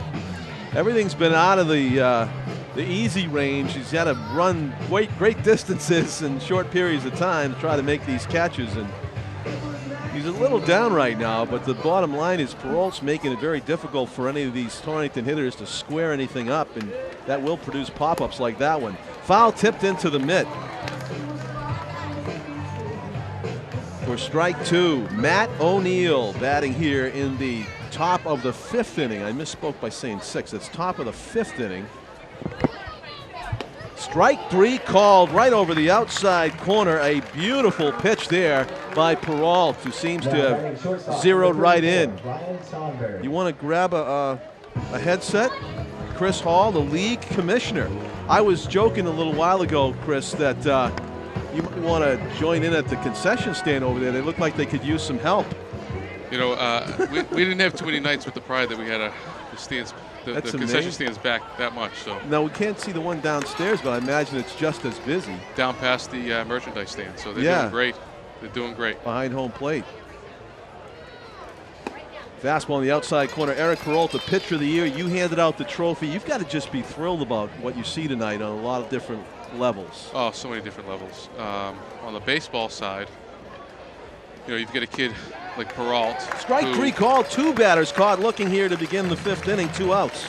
You got a kid like Perrault who, you know, is a relief pitcher at a small Division III school here in New England. He's a 6'4" left-handed pitcher. You know, during scout day the other day, he was 88 to 92 miles an hour with a great changeup, good curveball, and showing a lot of. I'll tell you one thing: there wasn't one scout there that didn't take his name down and his number and all his information, or call me that day about the background on him. He really showed himself real well, and that's what we're about. We want to give those kids that opportunity to get to the next level. Evan Chamberlain swings over the top of that fastball, and Perrault on cue is threatening to strike out the side here in the top of the 5th. Hard hit to left. Sean Lyons back a few steps to his left, makes the play. 3 up, 3 down in the 5th inning for the Torrington Titans. So Nashua still leads it 5-0. Chris Hall, the commissioner of the Futures Collegiate Baseball League, is with us. The format of the championship series, was that easy to figure out or difficult? He smiled. It must have been difficult to figure it out. No, pretty easy when you only have a 4-team league. 4-team league. But as far as like, it's a drive, of course, from Nashua to Torrington. Right. And you decided it's going to be 1-1, right? Yeah, that's. Yeah, it's only a 3-hour trip, so it's not too bad. Right. You know, so if whoever wins tonight, tomorrow night, there's a chance for someone to win it there tomorrow night. Otherwise, we'll come back here on Saturday. On Saturday. Right, and the forecast looks pretty decent. Maybe a little bit of storm activity, but nothing that would threaten to cancel the game. No, this is a perfect weekend for the FCBL for baseball weather so far, from what I've seen. We had a little stretch there, which hurt attendance for a lot of teams. You know, we had to cancel a lot of games early. They ended up having a lot of doubleheaders. The rain really hurt us back in June, but I'll tell you, the last couple of weeks have been great. The attendance has been climbing for every team. Nashua, especially, I mean, they've been averaging over 1,000 people per night, really, for I think the last 5-6 games that they've had. I mean, there's unbelievable job they've done here. They really have. You've got a unique perspective as somebody that worked here with the Pride and the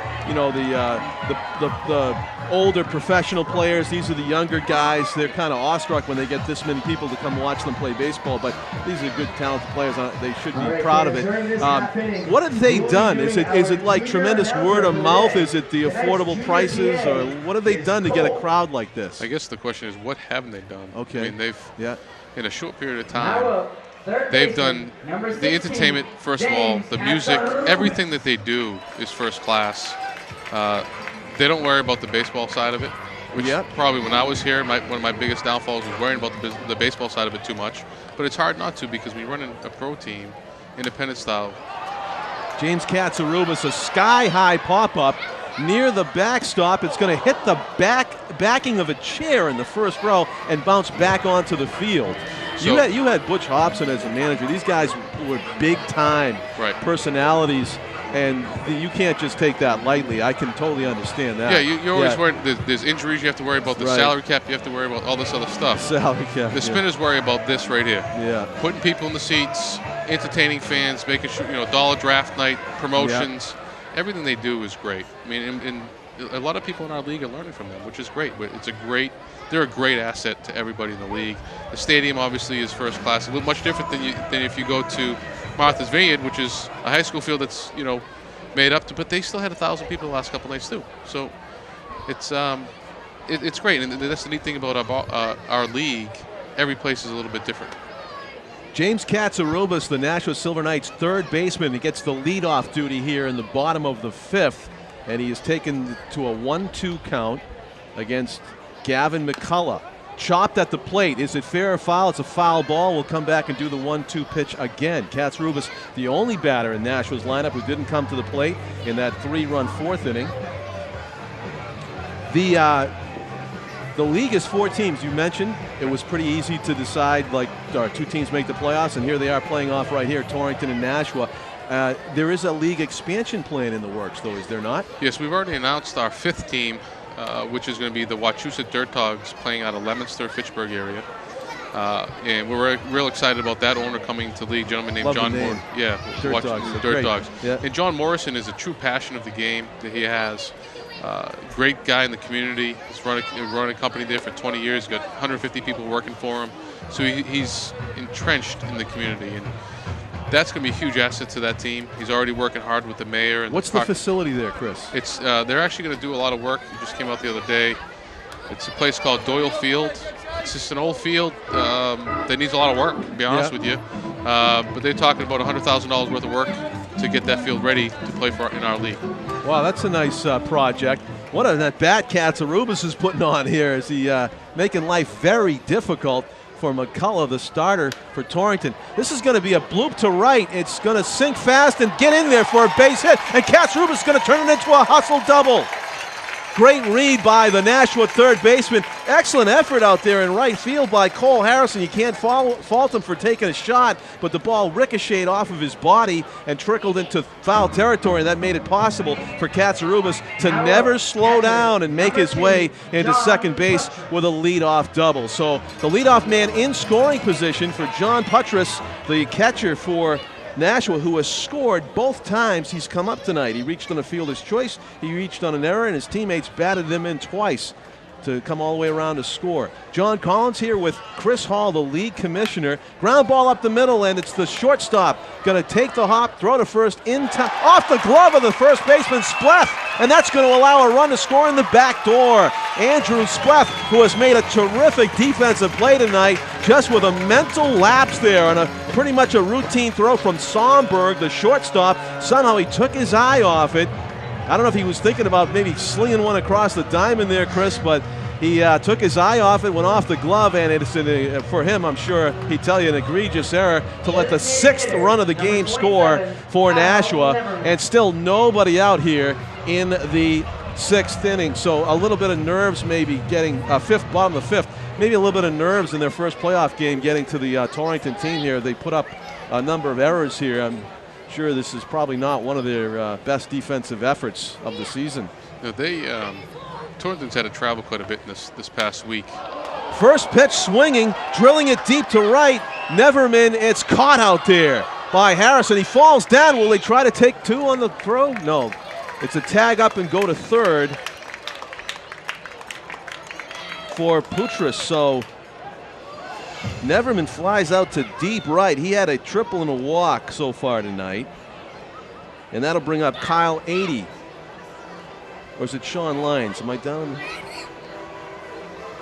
Yes, Kyle 80 is the batter right now. So we're with it. Now up, right fielder, number 5, Kyle 80. I wanted to ask you, we were on the subject of expansion, Chris, and you look at a crowd like this tonight. I wish every guy I've been talking to about expansion was here tonight. Yeah. Is there a temptation to expand the schedule itself, like the number of games? Absolutely, yeah. You can't go too long because you have to, these kids go back to school. Oh, right, okay? Right. So you have to be conscious of their schedule when they go back to school. But I think we can expand it by a week and probably get in, 25 to 27 home games, maybe something in that range. 50, 52 games or. What was it this season? It's 44-game league schedule. So you 22 at home. Yep. But the way the schedule laid out is they had opportunities because there were some days off during the year to play games. These guys started out a game with preseason. They played a game against Laconia in the NACBL, and our Martha's Vineyard team played a couple games against I think the New York Collegiate Baseball League, like Oneonta and the Utica Blue Sox. So they've, there's that opportunity as well, where you can play against other leagues. Lyons goes down swinging for the second out of the inning. Lyons, who had 80, who had sacrificed and walked. That was his first official at bat then. Now up, left fielder. And Sean Lyons, who has struck out and reached on a fielder's choice to bat here, the 9th spot in the batting order, with 2 out and a man at third base in a 6-0 game. It's the Nashua Silver Knights. As successful as the league has been operationally and with our ownership groups, you really have to look at. Tough play off the glove of the second baseman. The 7th run of the game will score as Josh Band made a great effort, but just wasn't able to corral it, and Lyons reaches. Will score that one, an infield single and an RBI. 7-0. Nashua leads it. These players really had to go through a lot. They saw each other a ton. We're very lucky we didn't have any bench brawls and things because, you're playing baseball, it's tough. These guys compete and they've seen each other quite a bit, so they act like gentlemen, okay? Number 2, they're seeing umpires all the time, and the same umpires, over and over again. So overall, it was a great success. Benedict lines the first pitch into center field for a base hit. Benedict 2 for 4 on the evening, and Logan Gillis will come to the bat with a chance to continue the inning. So, but they've also had to deal with a lot of travel. Oh, okay? yeah. And that's the great thing about expansion coming about. It's going to limit the travel a little bit. Right. If next year we're at 6 teams, hopefully, right? The best scenario would be at 8. Okay, but we'd be real happy at 6. And we've got a lot of things that we're working on, and we're hustling real hard. We've got a lot of people interested in what we're doing. So if we're at 6, we're real happy. Obviously, the great situation would be 8 because that really, spreads the schedule out a little bit. You're not seeing each other as much. Yeah. It limits the travel a little bit. So, as it grows, it's going to be much easier. But these guys, I have to thank the players more than anything else because they took a chance on us starting a league so late, number 1. Number 2, they played their hearts out. Number 3, they had to deal with some serious travel. Going back and forth from the ferry down to Martha's Vineyard, it gets to be 4, sometimes 5 hours by the time you get home and after a game. They've sucked it up for us, really. They've done a great job, and they've showed us well, and I'm real proud of every single kid here and everything they've done for us. And, the Nashua team, they've done this with a lot of local kids, which has been great. And a lot of families that are coming out to the ballpark. I see a lot of new faces here in Nashua at the ballpark at Holman Stadium, which is something we could never get with the Pride. I mean, they've done a great job really branching out. And I think what you're going to see is all these new faces, and all the old faces are going to start to come back. So I'm sure some of them went up north. So I think you start seeing the Nashua. They're going to really build a great product here, and they've been doing so. Logan Gillis looks at a fastball away, ball 1. We're in the bottom of the 5th inning. The Silver Knights lead Torrington 7-0 in the opening game of a best-of-3 championship playoff series. High pop-up behind the infield. Is going to make it to the right fielder, actually. He's playing shallow out there, was Harrison. 3 outs. But again, Nashua sends a whole bunch of people to the plate, and they score 2 more runs. A 7-0 Nashua advantage. I really like having you with us. Can you stick around a little more? Or do you have something to do? I can stick around for a few minutes. Good, okay. But then I have to go see the wife a little bit. Yeah. The family's here tonight? Yes, yeah, it was great. I got some neighbors that came to the game, as well as my wife and kids, and my mother-in-law and my brother-in-law and his wife and kids too. So it's great. Yeah. Hey, I like Nashua Mayor Donnelly Lozo on a personal level. I can say that. I've known her for about 10 years before she was the mayor. She brought her glove here tonight to throw out the opening pitch. She did that in the opening night. She is a fan of this team, is she not? I got to tell you one thing about Donnelly. I've known her for quite a while, since I started here with the Pride, and she's been such an advocate for baseball here in Nashua, and this is why, because she knows it could be successful if the budgets are right. And hey, listen, we're summer collegiate baseball. The budget is right. Okay, it's not pro baseball. We have to worry about everything else. You have to worry about another $1 million just for everything else you have to worry about. She's done everything she can in her power to make sure that the right ownership group comes in here.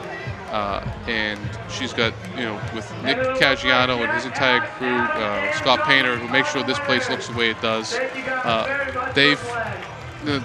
You can't say enough about Donnelly Lozo. If I can find a mayor in all the cities that I want to go into that are just like Donnelly, I'd be real successful. It makes my life a lot easier because she gets it. And I think that's the hardest thing for some of these other communities out there, some of these other cities around New England. They don't get it like she does. They don't see the big picture like she does. And the ones that do are the ones that we're going to be successful with. And, she's a role model for guys like me who are trying to build the league. Chris, thank you very much for your time. I really appreciate it. Thank you guys for everything you're doing, too. You're welcome. Love being here. That's Chris Hall. I want to vote after the game. Was I better than Tom King as your sidekick? Well, I was actually going to rub that in when he comes back, but you certainly have a wealth of knowledge that he does not. I think he'd readily admit that. No, he's better looking, though, so we'll take that.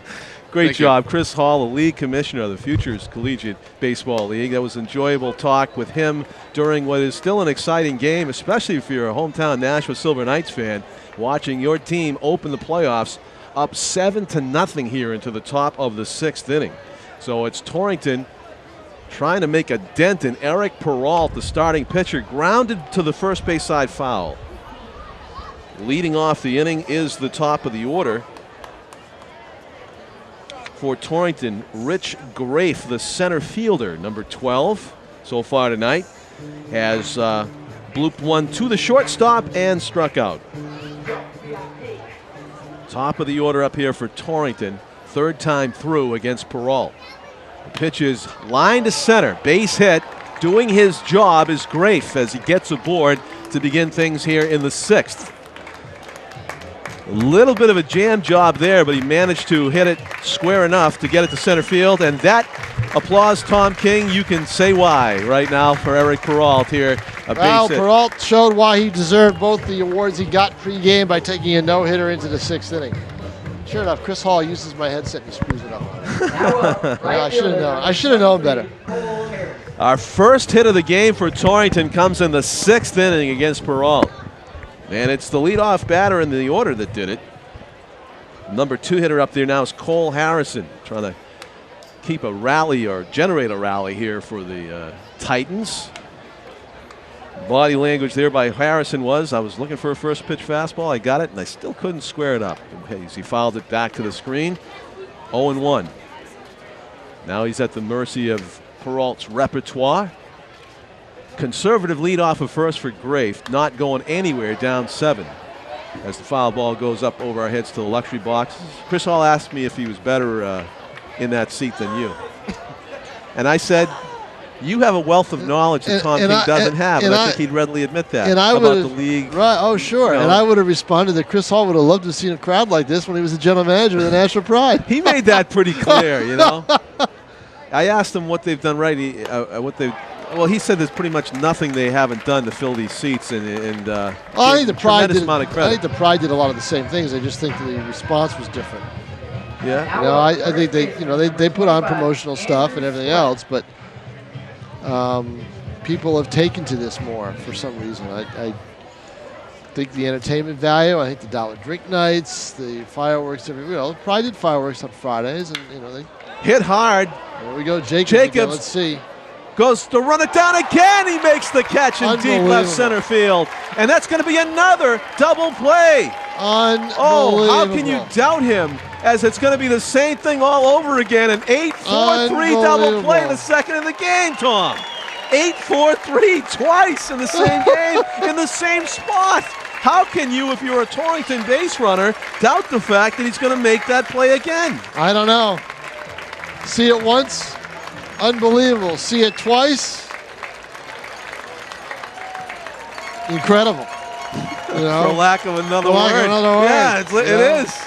I mean, I'm stunned. I cannot believe that I saw the same exact play that I'd never seen, I think, in years. But they're showing you in this game what I said. They're the perfect blend. Pitching, defense, and timely hitting. It's almost like he was baiting the runner, like, oh, I don't have this. Yeah, I can't. right, exactly. And then all of a sudden it's in his glove. Down. I mean, he had that comfortably at the end. And the base runner, Rich Grafe, a leadoff batter, as we watch the team dance. And I think the whole team is going to come out and do that little jig rather than just the bullpen. And they're all standing out in front of the dugout. I think something's going to happen. This might be their last chance if they win tomorrow. This is it. This may be their last chance. I guess the line of the concession stand behind the plate. Tell you what, the fans are just too. as much into it. Oh, yeah. There they go. Yep. Yep.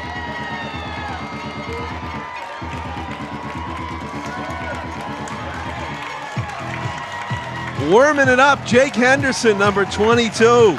Ladies and gentlemen, that is your Nashua Silver Knights with Love Is Gone.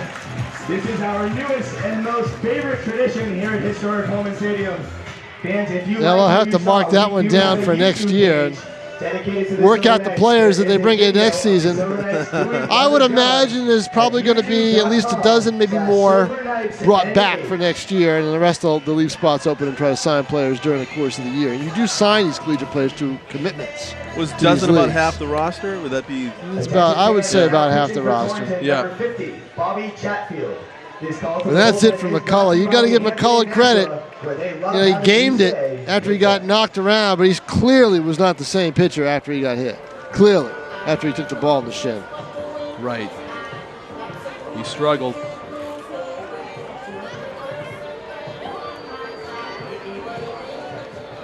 Now batting the center fielder, number 20, Matt Jacobs. There it is, the player who makes that big defensive play, almost always leads off the next inning, and that's the case here with Matt Jacobs.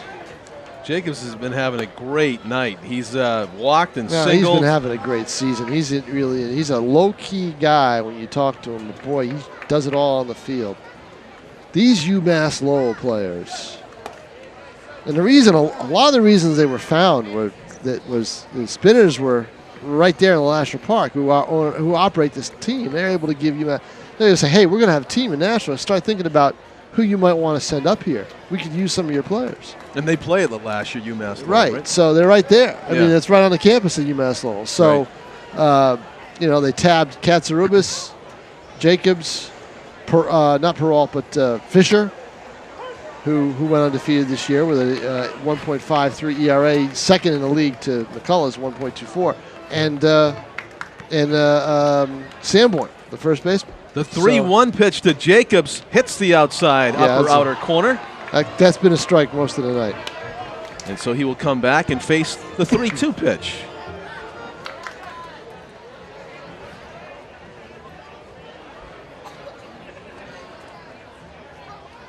Missing up and away, Torrington Titans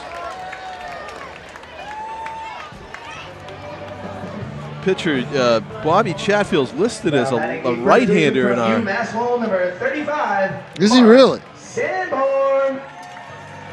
But and we don't have. That has seen that mistake made before too. Yeah, but clearly left-handed. Yeah, they don't have any information on him either. So he walks his first batter. Sanborn, first pitch swinging, pops it to right center field. Cole Harrison calling for it. The right fielder will take it for out number 1 here in the bottom of the 6th. The Silver Knights lead the game 7-0. Will they make that bus? Are you making that bus ride tomorrow morning or tonight? no, they're going to leave. No, they're leaving around. They're leaving in the afternoon around 1:30. Oh, in the afternoon. Yeah, Oh. it's a 6:35 start. Okay. They're not staying overnight. All right. That means that So you don't have to that go you leave it go right with to the them at bowl. So I'll 1:30. leave with them. Yeah. Oh, so you don't have to get up early and Yeah, you can relax. Okay, yeah. By the pool for a couple hours. Yeah. right. Ball misses low from Bobby Chatfield. The FCBL. As we play here on an August 4th. Pop to the right, now to play. Matt Jacobs. If you have a chance to re-watch this game, and you're watching it right now 7-0, you just joined us. We saw a double play tonight where the center fielder ran balls down like a ball down like Willie Mays through to the second baseman through to first base, and doubled up the runner at first, who couldn't believe the center fielder caught the ball. And then we saw them do it again. Which is just unbelievable. Goes to the backstop, and it down to second goes Jacobs into scoring position. 7-0 to score. Nashua in front. 7 runs, 6 hits, 1 error for the Silver Knights. No runs, a base hit, and 3 costly errors for Torrington. James Katsarubis hits off the mound. Nice play by that's Somborg. That's a big wild pitch by Chatfield, because it takes away the double play. But Yes, that it certainly does. would have been one. Yeah, it was right at the shortstop. So to third base goes Jacobs with 2 outs. Putras will have a chance to knock home another run. Number 2, John Futures. Futures has had a magic bat tonight, Tom. He has reached on a fielder's choice and scored, and then he reached on an error by the shortstop and scored, and then he reached on an error by the first baseman and scored. That you can see now why Mike Chambers was hoping that he could play the first 2 games at home in this series, because he would be coming back home to, if this score holds up. Line to right. Will it get down for a hit? It Yes, does. inside Wow. the line. Perfectly placed. It's going to be an RBI double. Now Putras is going to go for third. He He's gets gonna a make good it. read, and he's going to make it standing Yep. with a triple. That ball got caught up in the backstop out there behind the home bullpen. Nothing much Harrison could do to try to dig it out, and while he did, making a great turn around first and second was Putras with a 2-out triple to plate the 8th run of the game for the Silver Knights. 8-0, they lead it. From Londonderry, New Hampshire, number 27, Kyle Neverman. Kyle Neverman, who has the game's other triple, a big blow back in the second inning to give Nashua a 2-0 lead, will try to get his teammate home from third with 2 out. Neverman has fly to right, got that triple and a walk. 2 runs batted in. Checks his swing on strike 1 on the outside corner. Gavin McCullough started the game for Torrington, and he ran into a potent Nashua lineup. Walked and hit the ball there way too. When he ran into an opportunistic Nashua lineup, I don't think Nashua's really hit the ball awfully hard, but they do have 2 triples on the night. So he ran into a very opportunistic lineup. They knocked the runs in. I scored up some errors. I moaned and groaned errors. about those runners left at third base a couple innings in a row, but they took advantage of every mistake that Torrington made. Yep. You knew it wasn't Torrington's night when Andrew Spleth missed that ball. Ball, it was actually that first baseman that went off his glove. It was actually Futures batting when it happened. And it was definitely an error on the first baseman. The throw was fine. First baseman was right there. Yep, right there. So Torrington really some tough. And you know what? They go back to Torrington. They know they're not going to get. They don't get this kind of crowd in Torrington, Connecticut. They're not going to have this kind of crowd. I guarantee you that. I mean, they only averaged about 400 a game, and those numbers always seem to be a little inflated, depending on where you go. But they are not going to get this kind of a crowd. So they're going to go out there and Neverman dances out of the way of ball 4. First and third for Nashua with 2 outs. Right fielder from UMass Amherst, number 5, Kyle. But you can bet Nashua does, as much as they love playing here, they do not want to have to play a deciding game here at home. No. They like to wrap this up. If they can win tonight, wrap it up tomorrow on the road. You always play to win, but subconsciously, this is a lot of fun, Tom. This is a lot of fun. And, he's going to, Chambers is going to have that dilemma tomorrow night because if he's got like a 2 or 3 run lead in the 5th or in the 6th inning or so, he's got Lamar Ray on the mound, and Ray has only pitched 7 innings during the spring and, made 2 starts and won them both here for Nashua. He would be very tempted to go for the kill with Alec Moraney to bring him out of the bullpen. Because Moraney's been very effective and out of the bullpen. He's undefeated this year.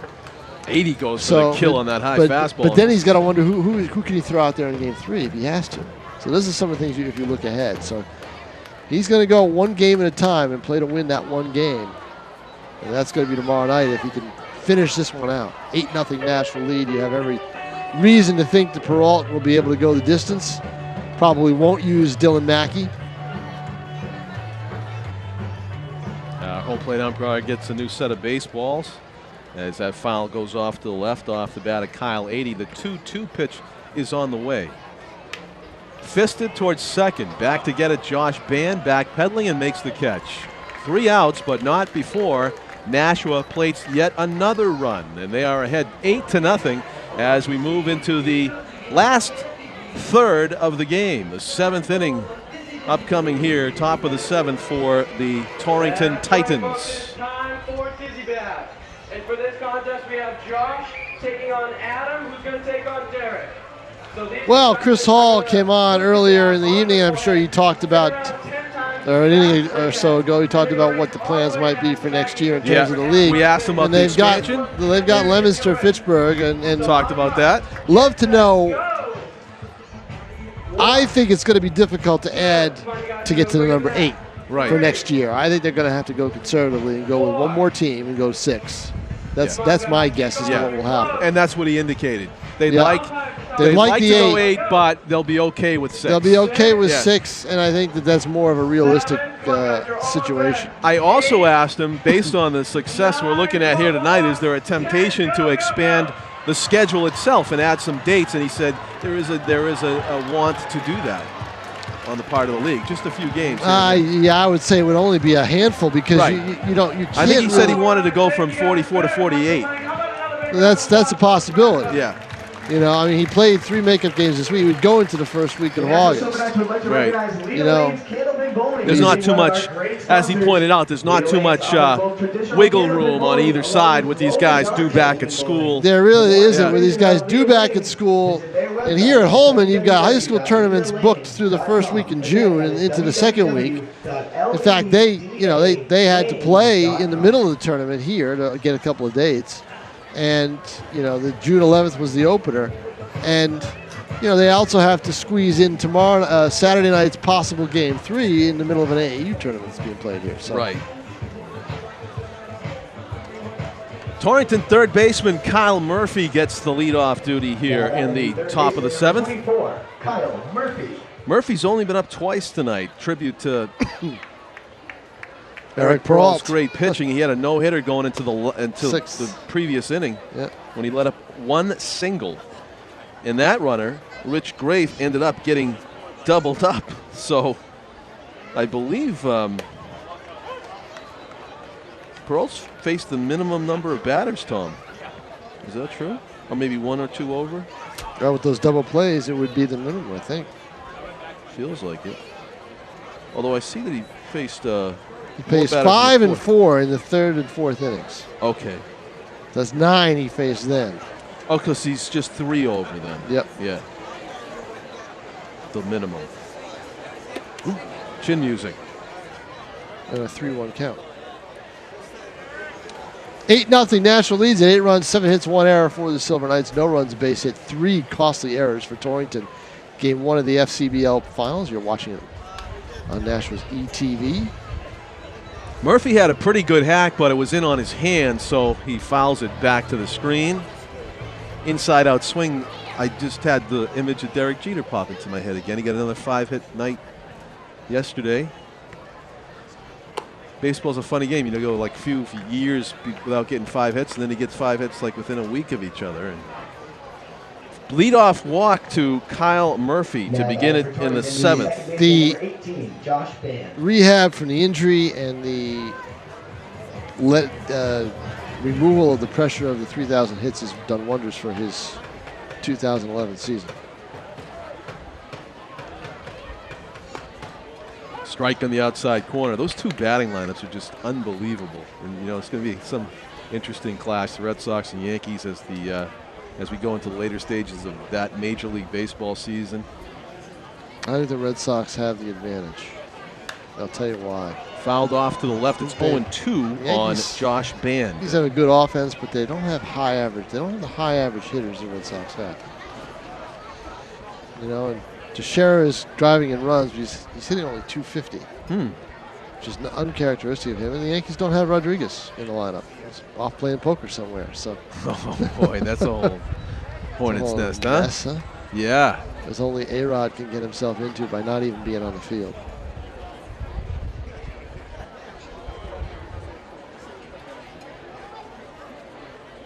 Eric Perrault comes to the plate. The curveball stays up and in. He really didn't get on top of that one, and it's a 2-ball, 2-strike count. Snaps the glove when he gets the ball back because he's not happy with the way he threw it.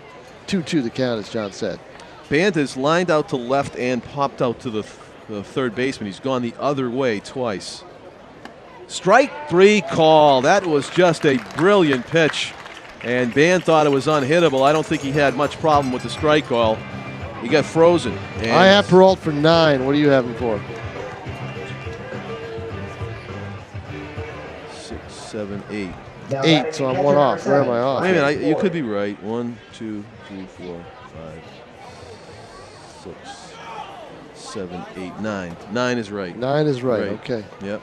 Ooh, and he just plunks a batter. The first time he's hit a batter tonight, and that was Ryan Plord gets plunked.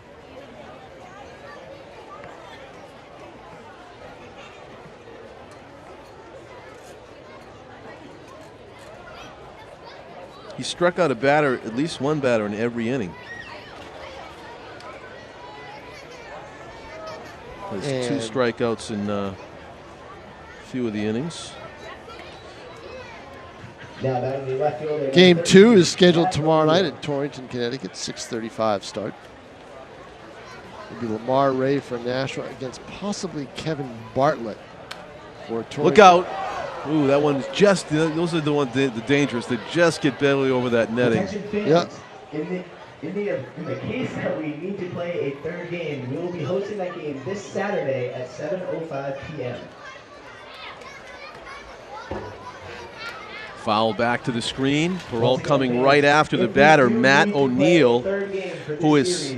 Game 3 will be played here at Holman Stadium this Saturday at 7:05 p.m. So be sure to come out once again and support your Nashua Silver Knights as they go for their first ever championship title. The 0-2 pitch coming to O'Neill, who's hit into one of those remarkable center field to second base to first base double Time plays. was called, I think. Yeah, he got time granted. Yeah, Perrault fired it. See, that's that's one way to get to the pitcher, but it's going to be tough to get to Perrault and rattle him when he's got an 8-run lead. And about 20 scouts in his corner. And there's another one. Things are good for Eric Perrault right now. 10 strikeouts. Wow. He's walked 3 and hit a batter. Now that It is allowed 1 hit. 34, Ryan Sonberg. And this I one. have 6 of the 10 strikeouts caught looking, Tom. Yep.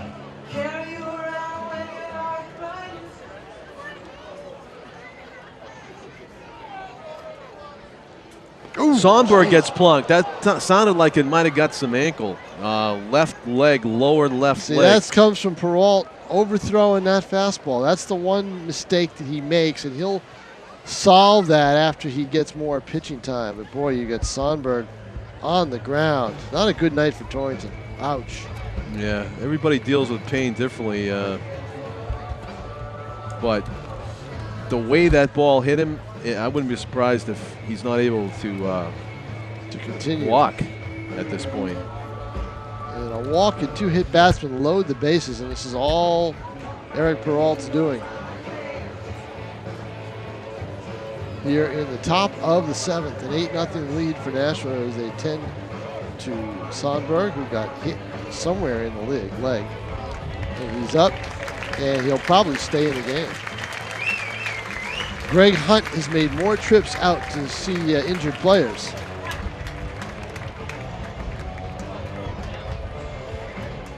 Well, good for young Mr. Sonberg, who is trotting down to first base now, the shortstop who needs his feet to be able to make the plays in the field. And fortunately, that ball may have gotten just as much or more cleat or boot than it got bone of the ankle. Designated hitter number 55, Evan Chamberlain. Evan Chamberlain, the designated hitter tonight, who is listed as a pitcher, has walked and flied out to left in 2 appearances at the plate. Foul straight back to the screen. Perrault with that excellent velocity, living on the inside corner of the plate. Will be during the 7th inning stretch. So if you want any more beers, Hey, so Tom, I wonder if that's something that a scout looks for. He just hit a guy in an inside fastball, and he came right back with the inside fastball sure. and painted. No doubt about it. There's no doubt about it. Yeah. Scouts will break that down all the time. Threw a curveball away. Now it's a 1-1 offering. Down the middle. Can Jacobs get it? Jacobs is looking very relaxed under that one. I don't think I've ever seen that Jacobs. He looked relaxed running those 2 balls down, didn't he? Yeah, the Willie Mays plays there. So let's get out of our seats and make. So no runs again for Torrington. They loaded the bases on a walk and 2 hit batsmen, but they were nothing doing and 3 left. We have played 7.5, 7th inning stretch time here at Holman Stadium, and it's an 8-0 Nashua Silver Knights lead. And a game of leapfrog in right field.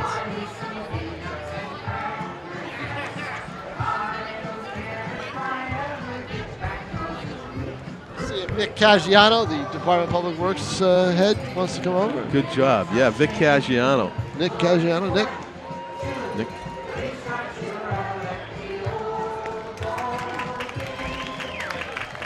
And fans, during this 7th inning stretch, we're going to be doing our very first sober inning stretch.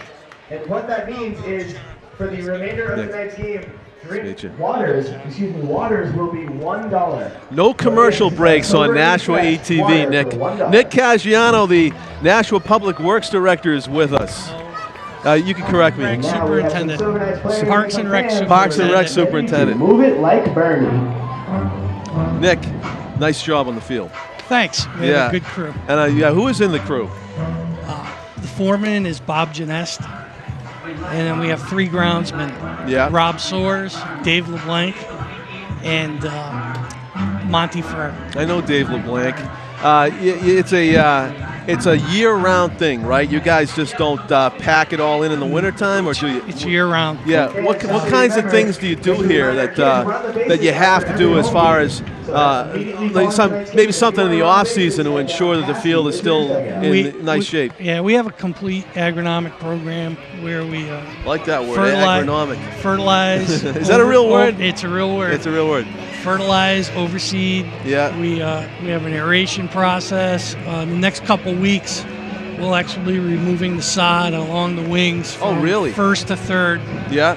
And replacing all that because the. Are you talking about the sod that's outside the lines? Or inside the lines? Inside the lines. Inside the lines. Yeah, it's pretty beat up from the American Legion tournament. I guess so. Yeah. So we have a pretty big program. It takes all fall to kind of regrow the grass and get it back in shape. Right. All right.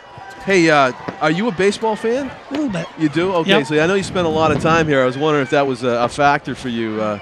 makes the job easier, I guess, if you like to watch the games, you know. It does. Yeah. It does. Nick Caggiano, Thanks. the Nashua Parks and Recreation Superintendent, thank you for joining us on Nashua's ETV. Appreciate it. See you later. Fastball low and away. It's a 2-1 count to Sean Lyons. Big swing and a miss, 2-2. Lefty against lefty matchup here as Bobby Chatfield works for the Torrington Titans. Nashua with a comfortable 8-0 lead at this point in the bottom of the 7th. Golf to center field for a base hit. Lyons did a great job of protecting the plate with 2 strikes. Ball looked like it was going to hit the inside corner at the knees, and he dug it out for a single to center. And that'll get us back to the top of the order, and Rob Benedict, who's having a terrific evening. He's 2 for 4. Now batting the shortstop from Drexel Hill, Pennsylvania, number 11, Rob Benedict. That was Lyons' second hit of the night. He's also 2 for 4 as he leads off of first base. Bottom of the 7th, nobody out. Leadoff batter aboard for the Silver Knights as Benedict looks at a strike on the outside corner from Bobby Chatfield. Temperature high 70s at game time, just in the upper 60s right now.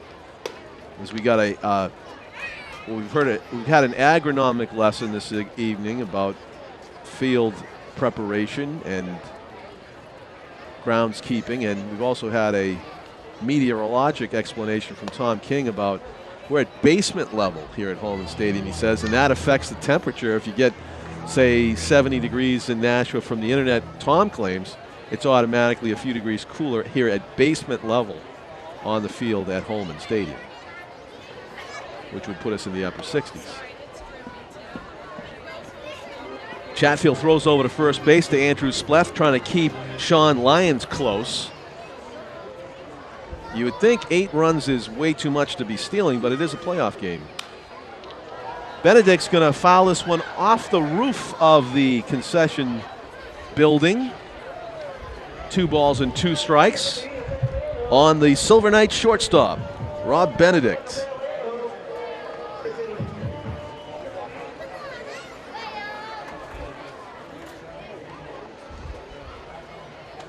Chatfield holds it and now comes to the plate. Misses low with the fastball. Benedict seemed to see that one really well, right out of the hand. And it was on its way to below the strike zone. So it's now a 3-2 count. Hard hit toward the hole and off the glove of the shortstop, Sonberg. That'll go as a base hit, a play that he might have been able to make if he came up with it cleanly, but I think with as many steps toward the hole and as sharply struck as that was, we'll have to wait the official scoring decision. Benedict is on first. Lyons is on second. Now that it has scored a hit. Merrimack, New Hampshire, number 1, Logan Gillis. Benedict is 3 for 5 tonight.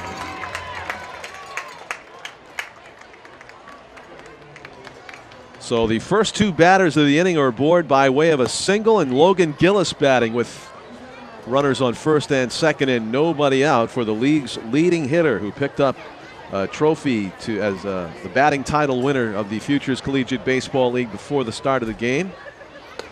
Gillis looks at a couple of fastballs out of the zone, and he's got a nice hitter's count here at 2 balls and no strikes.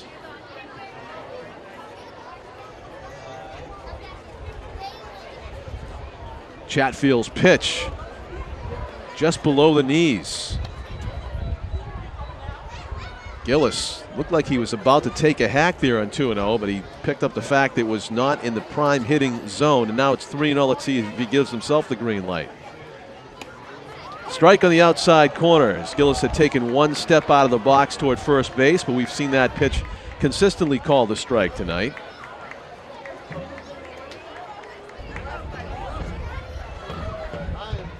The 3-1 on the way. I'm kind of surprised. Strike 2, same spot. Kind of surprised by this score. I really am. Did not think it would be a Blowout.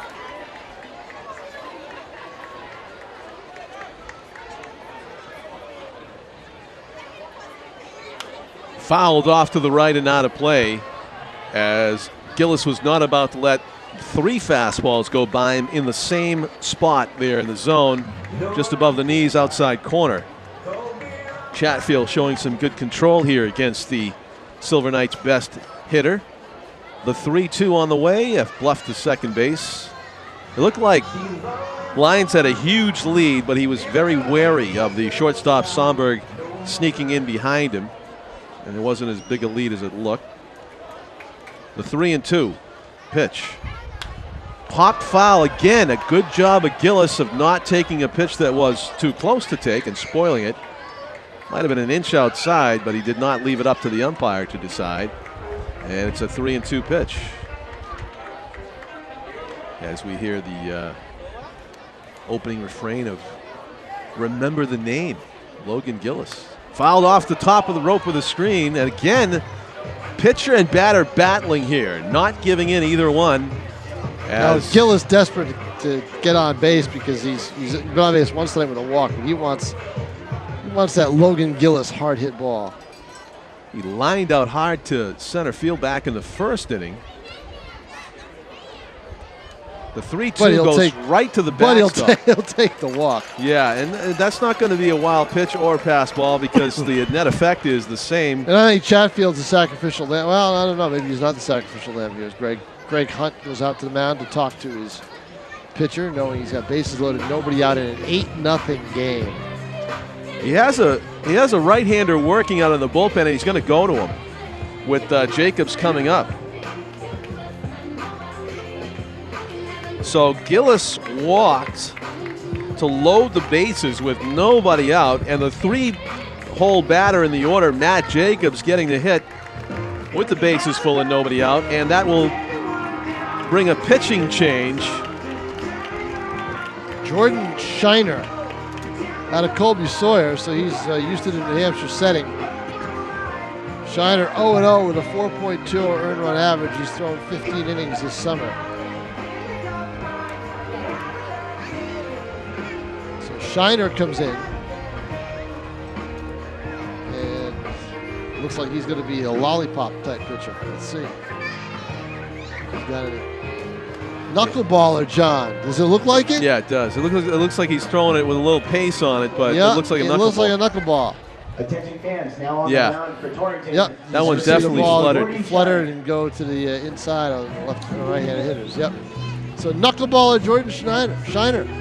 Tim O'Neill's going to switch to the super slow-mo so you can break down the no-spin knuckleball on Nashua's ETV.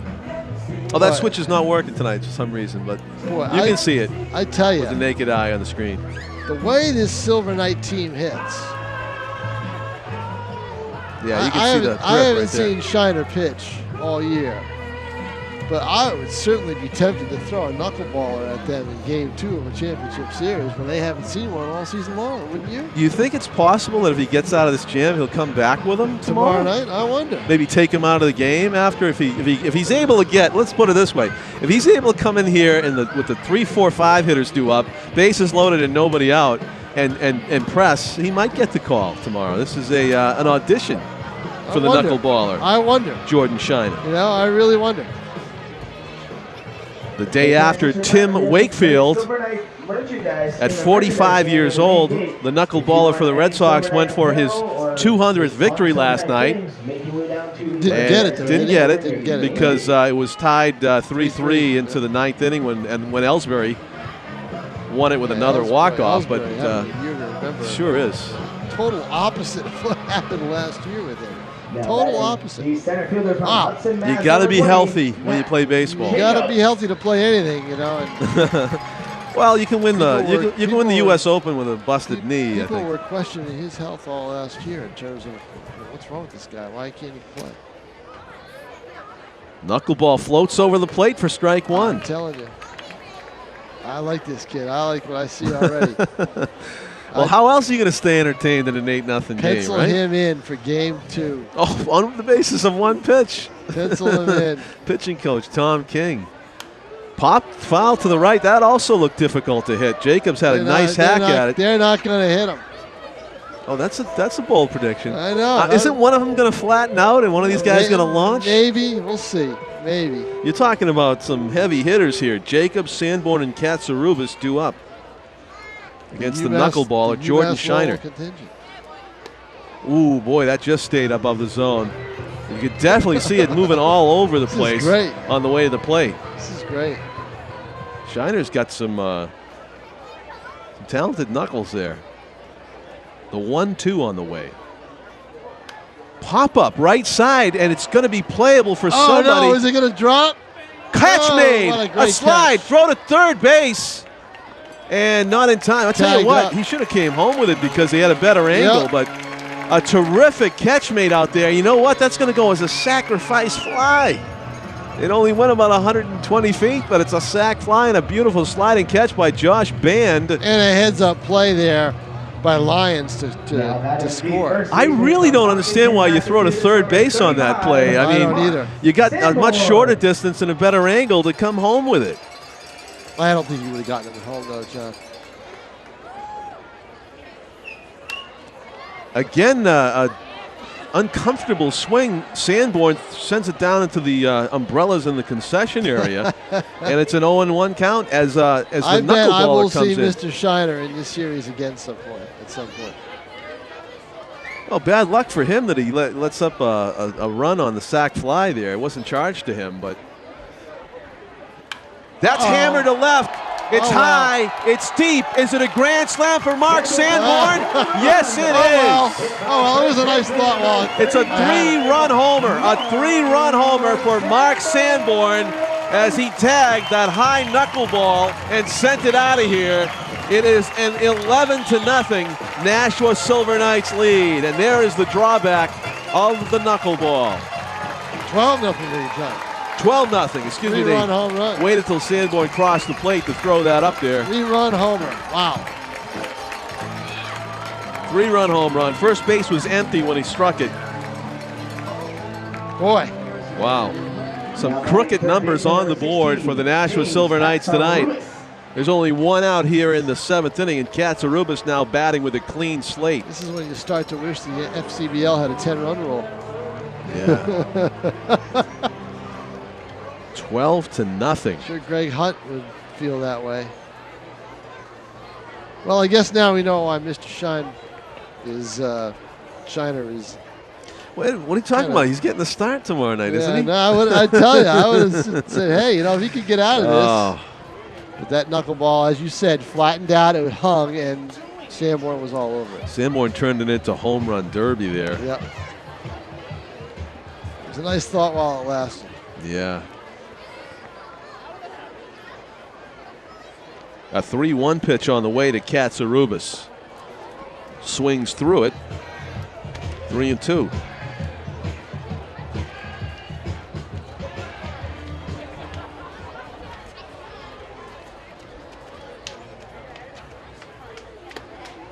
Ooh, it must have been high, and it's ball 4 to Katsarubis. He takes a walk. John Putras has reached all 4 times that he's been up tonight. He's hit a triple. He's been on a fielder's choice, and he's reached on a couple of errors, and he's scored 3 runs. Number 2, John Putras. As Putras. Only one out here in the 7th. 4 runs are already in. The big blow, a 3-run home run by Mark Sanborn to make it a 12-0 Silver Knights lead. Jordan Shiner of Colby Sawyer College in the game throwing knuckleballs. Trying to find a way to make some outs.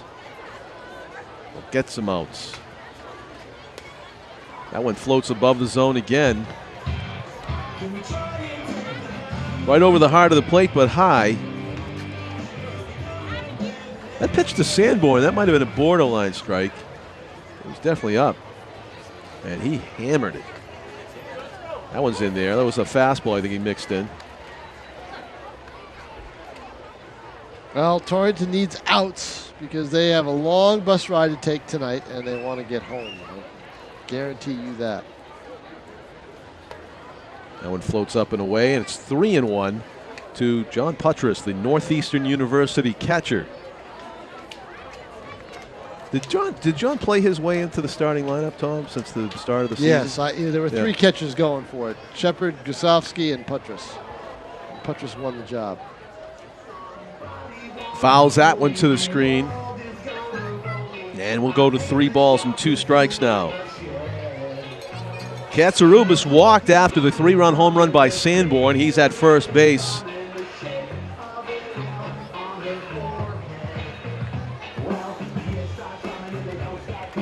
They must have closed the concession stand, Tom. Well, they said no alcohol after the 7th? Oh, the concession stand is not closed. The $1 beer offer has ended. But it was great while it lasted. The 3-2. For those who were able to partake. You disappeared for a couple innings. I know, you were writing. I'm a working man. I'm a working man. Hard-working man.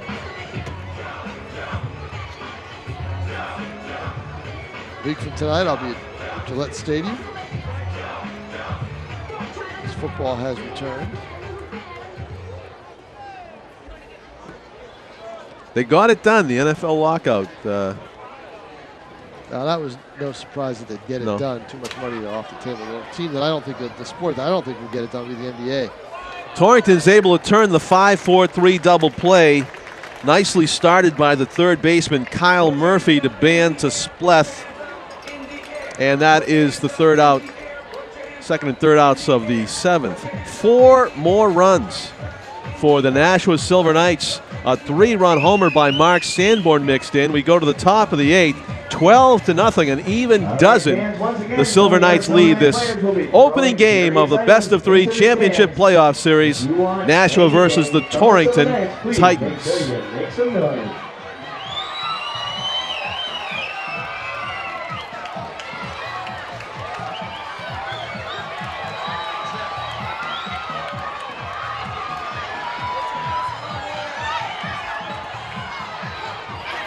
See the players throwing the stuff out to the fans. Well, they got the arms. They might as well do it. Balls, frisbees, and rubber chickens flying up here into the stands at Holman Stadium. What if one of the players has been asked to autograph a rubber chicken? Probably. Yeah.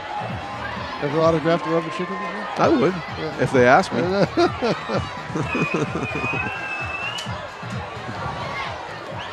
That'd probably be worth more than a baseball if you got Eric Perrault's signature on a rubber chicken and had no doubt about it. Documentation to prove it. We would like to wish a very happy 19th birthday to Silver Knights pitcher Travis Terrell. Travis's dad, Rob, is also celebrating his 50th birthday. A very happy birthday to Donna Kissel.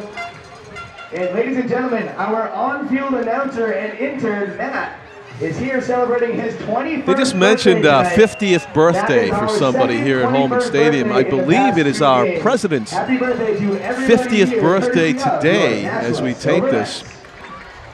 President Barack Obama with a big round number today, 5-0.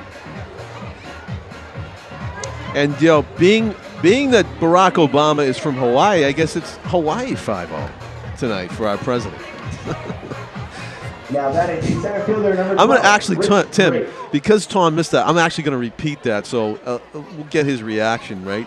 He has no idea, and I'm going to spring that on him. But I have to inflict that on our Nashua ETV viewers again. So just to get the reaction. 1,331 is the crowd tonight. I thought it would have been more. So you just went and got the crowd? I just went and got the crowd. 1,331. I thought more. Tom, they just announced that it's somebody's 50th birthday here at Holman Stadium tonight. What a fun way to celebrate your big 50th, right? Do you know who else turned 50 today? Yes. You do? Yes, I do. Who's that? Yes, he happens to hail from Chicago. Oh, you're all over it. And fouled over the screen. Look out. Signs the checks of... does he sign the check? He hit that young lady in the first row. Checks, no. He doesn't sign your check. He doesn't sign the federal checks, but no. He's the President of the United States, Barack Obama. Barack Obama. Yeah. What state's he from?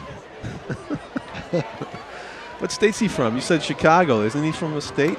Illinois. A different state? Oh, he lived in Chicago a little bit. Well, that's where he was. Like when he was a kid, he was though. an Illinois senator, wasn't he? He was an Illinois senator, but when he was a kid. You'll have You to remember the whole controversy about his birth certificate in Hawaii? Oh, Hawaii. Hawaii. Right. Hawaii, yeah, exactly. Yeah. Hawaii 5-0. That's right. How about that? Book him, Dano. Fly ball to right field.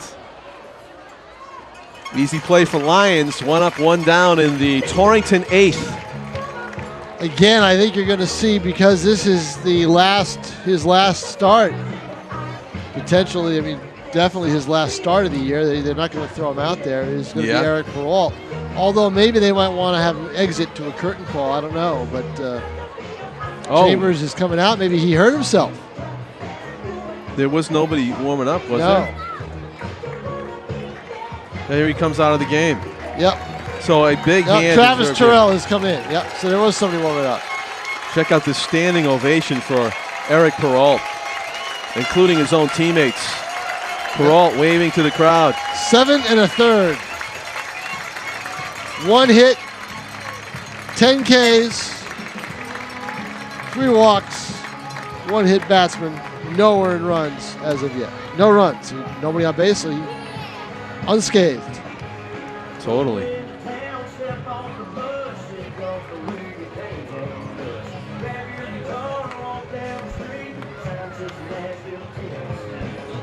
So Eric Perrault exits to a rousing ovation here at Holman Stadium in Nashua. The pitcher of the year was also the pitcher of the night, not allowing a run. For the Silver Knights, the birthday boy number 14, Travis Terrell. And sharing a birthday with the president, our relief pitcher, Travis Terrell, into the game for Nashua. Local product out of Hudson, Alvin High School. Pitched at Merrimack College this spring. This season has seen his numbers improve over the course of the year. He started out slow but picked it up.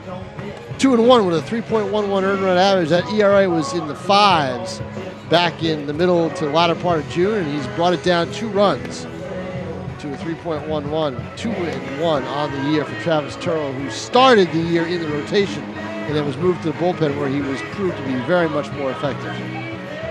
Travis is 6 feet, listed at 170 pounds, as Tom said, out of Hudson, New Hampshire, and Elvern High School.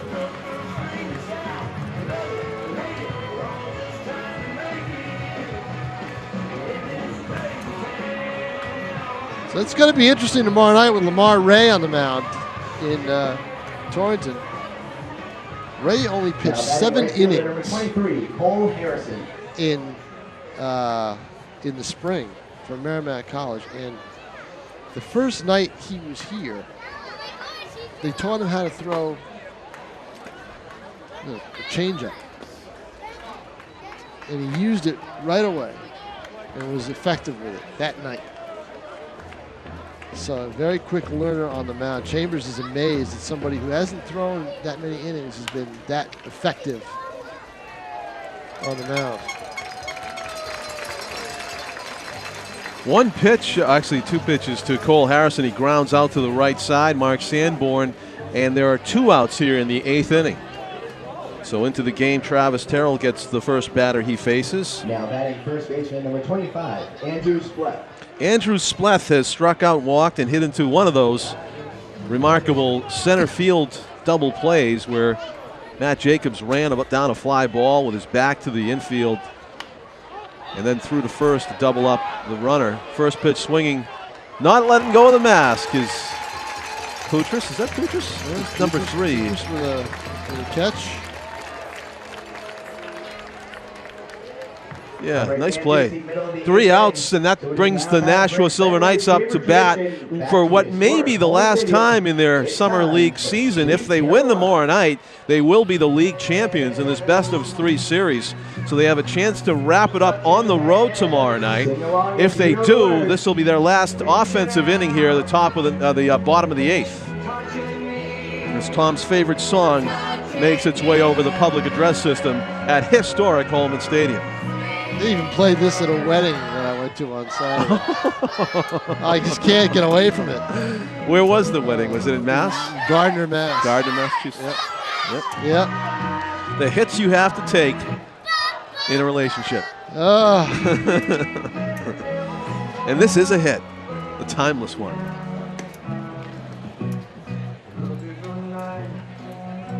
Some defensive changes, I believe, for Torrington.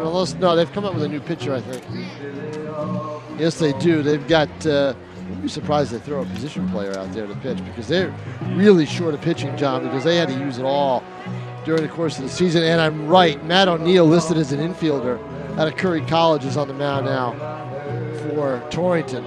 I'll tell you what, though, he's got a little bit of flair. He's been there before on the mound at some point in his career. Yeah, he does. Yeah, I can tell he's done this before.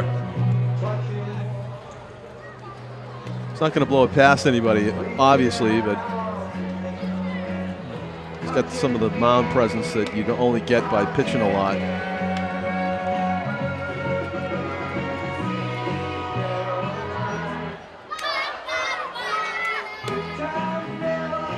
12 runs, 10 hits, 1 error for Nashua. Zone runs, a hit, and 3 errors for the Torrington Titans, who look forward to getting home. They've been on the road for 3 days. They've been in Martha's Vineyard for 2 nights. I imagine they came up here this morning. Whether they went back to Torrington and drove here or not, I'm not sure what they did. Number 13, Matt O'Neill. But they had to play at Martha's Vineyard, and they had to play that last game on Wednesday. It was a scheduled game, and it didn't matter. They had already won Monday and Tuesday to win to clinch the 2nd seed, but they had to play that meaningless game last night on the Vineyard. They won that one as well. Hey, I want to point out a baseball nuance that I kind of got a kick out of there. It was Ryan Plord, the catcher for Torrington. Usually what happens is your pitcher does his in-between warm-up pitches, and then you throw down to second base. He threw it down to third base, coming down and come down to third, and then they went to second, shortstop second, and back to the pitcher. So that's a different way to do it. Dan Gosowski pinch hits now here in the bottom. And I imagine they're going to send up 3 pinch hitters. I bet we'll see Brandon Cox probably. Is Cox on deck?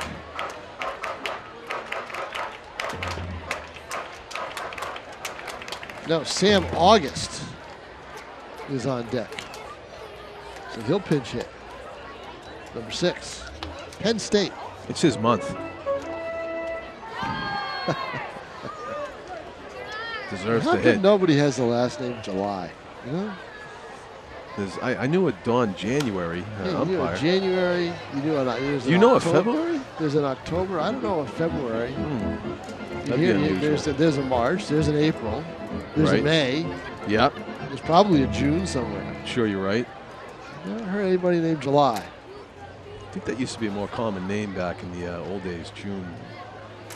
Swinging a wild swing there by Gosowski's down, and it's a strikeout for Matt O'Neill, the infielder listed on the roster, comes in and gets a K for his first out of the 9th inning, bottom of the 8th inning, I should say. I got last inning on the brain because, of course, if Nashua comes up with a defensive stop, checking in. Now batting for this overnight, number 6, Sam August. Sam August checks in with the home plate umpire as a pinch hitter.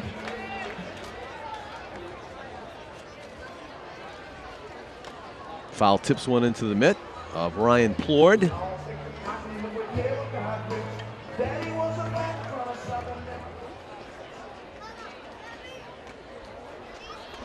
In the dirt. Brian Finnegan is on deck for Nashua of Londonderry, New Hampshire. He's had 20 at-bats this season. He'll be another pinch hitter. Fouled off to the left, and that will make its way over the bowl seating area at Holman Stadium.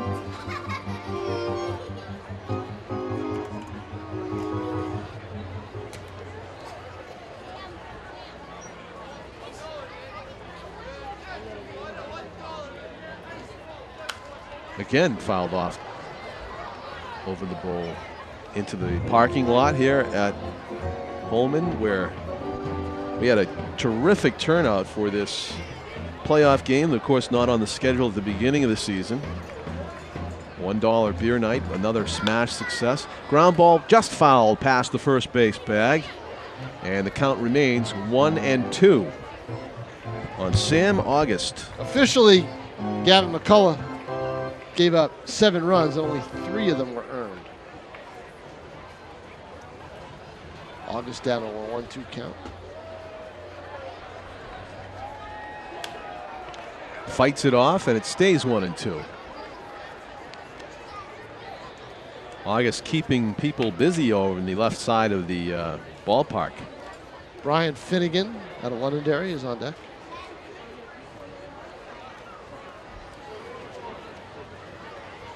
Matt O'Neill rocks and delivers. A changeup outside corner is hooked to the first baseman as Spleth feeds it to O'Neill. Scored 3-1, and it's the second out of the 8th inning.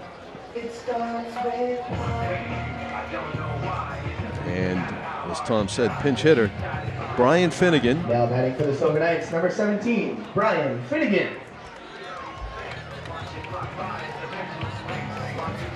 Finnegan was one of those players I told you about that was on a Londonderry Legion team, along with Neverman and Fisher, that won 3 9-inning games in one day to win a state championship a couple years ago. Bedford won the state Legion title. That's impressive, yeah. Here last weekend. Off the edge of the glove, it's going to be 1-1. 2 weeks ago that was. Looks like Rob Benedict will hit for himself if he gets the chance. It would be Benedict's 6th time up tonight. He's got 3 hits. Squibbed in front of the plate. Plord has it, throws to first just in time to nip Finnegan, and that is the 3rd out of the inning. So we go to the top of the 9th, closing time for the Nashua Silver Knights with a commanding 12-0 lead. Taking on Vanessa, and they're going to take on Katie. So what's going to happen is they're going to have still doing the inning promotions with 1/2 inning to go. That's an all-out effort right there. It is an all-out effort. They've done a great job here this summer. Hopefully this is the last night they'll have to work it. If you're a Silver Knights fan. So are you guys ready? Or unless you want to see drama, you can see drama on Saturday if you want that. Best 2 out of 3. Could come down to, still a possibility that it could come down to a 1-game winner-take-all.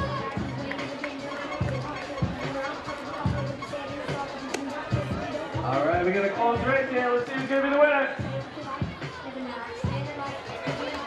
It'll be a Friday night game 2 in Torrington, Connecticut tomorrow as we broadcast and record this. And it will be an if necessary Saturday, August 6th game at 7 p.m. here at Holman Stadium if Game 3 is necessary.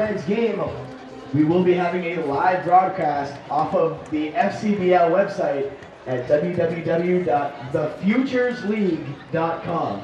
You'll have a live broadcast. There's a tab at the top of the page called Multimedia.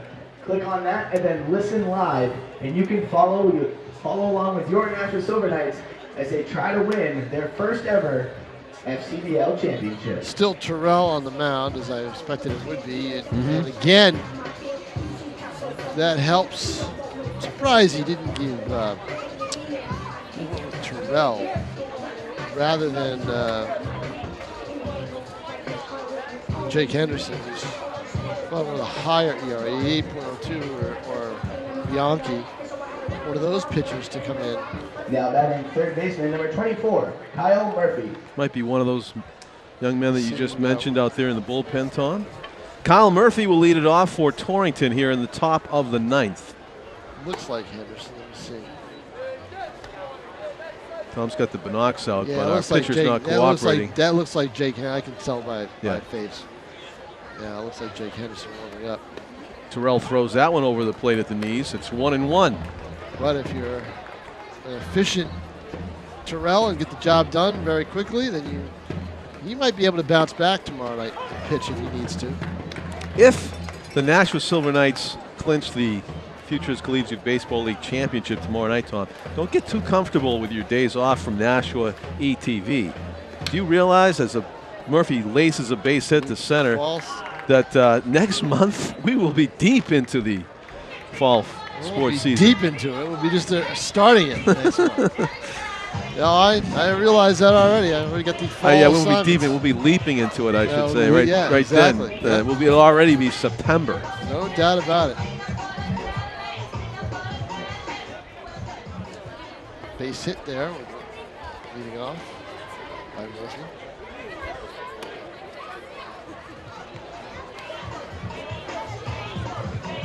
Now batting the second baseman, number 18, Josh Band.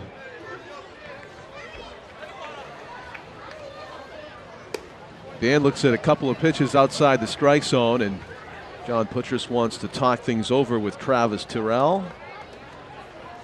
Maybe a mechanics issue.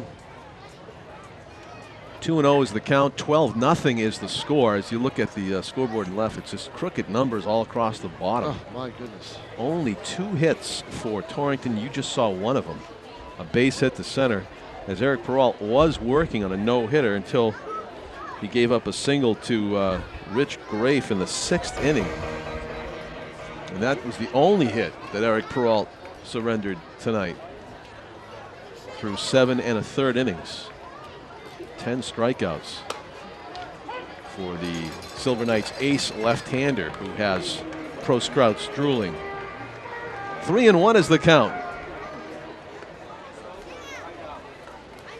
on Josh Band. Fisted towards second. It is going to be over the head of Gillis. There's going to be a play at second. They got him. Yes, they do. Yep. It's a force out, 9-6. Not too much. Gillis needed about Murphy 3 more inches to be able to make that play, and he might have had it. Had he caught that ball, he would have had an easy double play at first base. He would have, and if you're going to be doubled off at first anyway, you might as well make it to second and just say. But they've got burned twice tonight by Matt Jacobs going over his shoulder and making catches in center. Exactly. And getting doubled off at first. I guess they didn't want to make it a hat trick, and instead it's a force out at second, an alert play.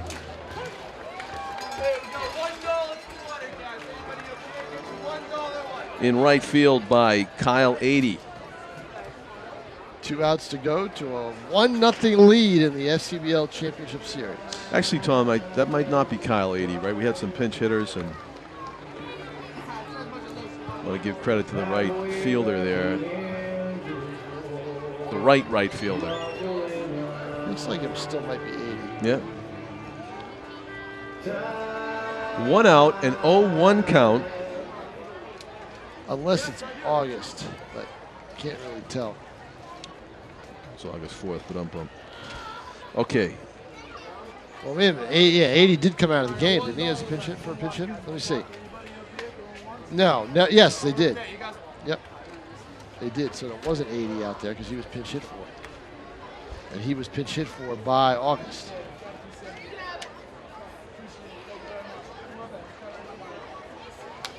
Pop-up behind home plate.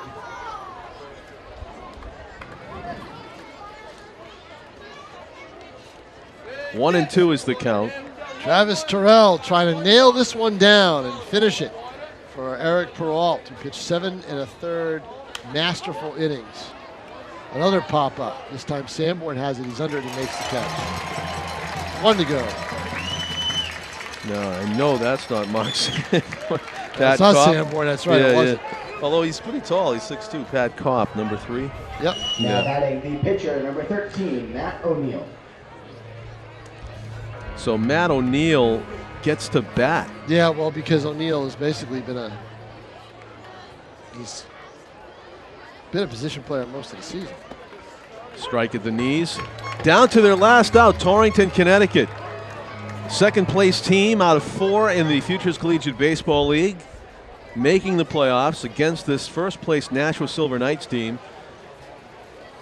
Swing and a miss on a blazing fastball there from Terrell, and it's down to their last strike are the Titans of Torrington, who have a chance to keep the series going if they can beat this powerful fans are on their feet Nashua team tomorrow night. Strike there it is. It does it. Right over the outside corner. No question about that. John Cowell's been a pleasure. Nice job, Tom King. I hope we do it again. Maybe not baseball, but football very soon. The final score, Nashua Silver Knights 12, Torrington Titans of Connecticut nothing. 2 hits only for the Titans, as the pitching was dominant for the Nashua Silver Knights tonight in the person of Eric Perrault, the left-hander who went 7 1/3 innings, struck out 10 and only allowed 1 single. That was it. Meanwhile, the Bats were alive all night, an opportunistic Nashua Silver Knights offense as they mixed in a couple of triples, and a 3-run homer by Mark Sanborn came off a knuckleball with an exclamation point in the 7th inning. Again, the possibility exists for a 3rd and deciding game at 7 o'clock on August 6th, 7 p.m. here at Holman Stadium if Torrington defeats Nashua in Game 2 on Friday night, August 5th in Connecticut. So we'll have to stay tuned on that. For Tom King, I'm John Collins, along with Tim O'Neill and our executive producer, Pete Johnson. I want to thank also Nick Caggiano, the superintendent of Nashua Parks and Recreation, and Chris Hall, the commissioner of the Futures Collegiate Baseball League, for joining us during the course of this broadcast on Nashua ETV.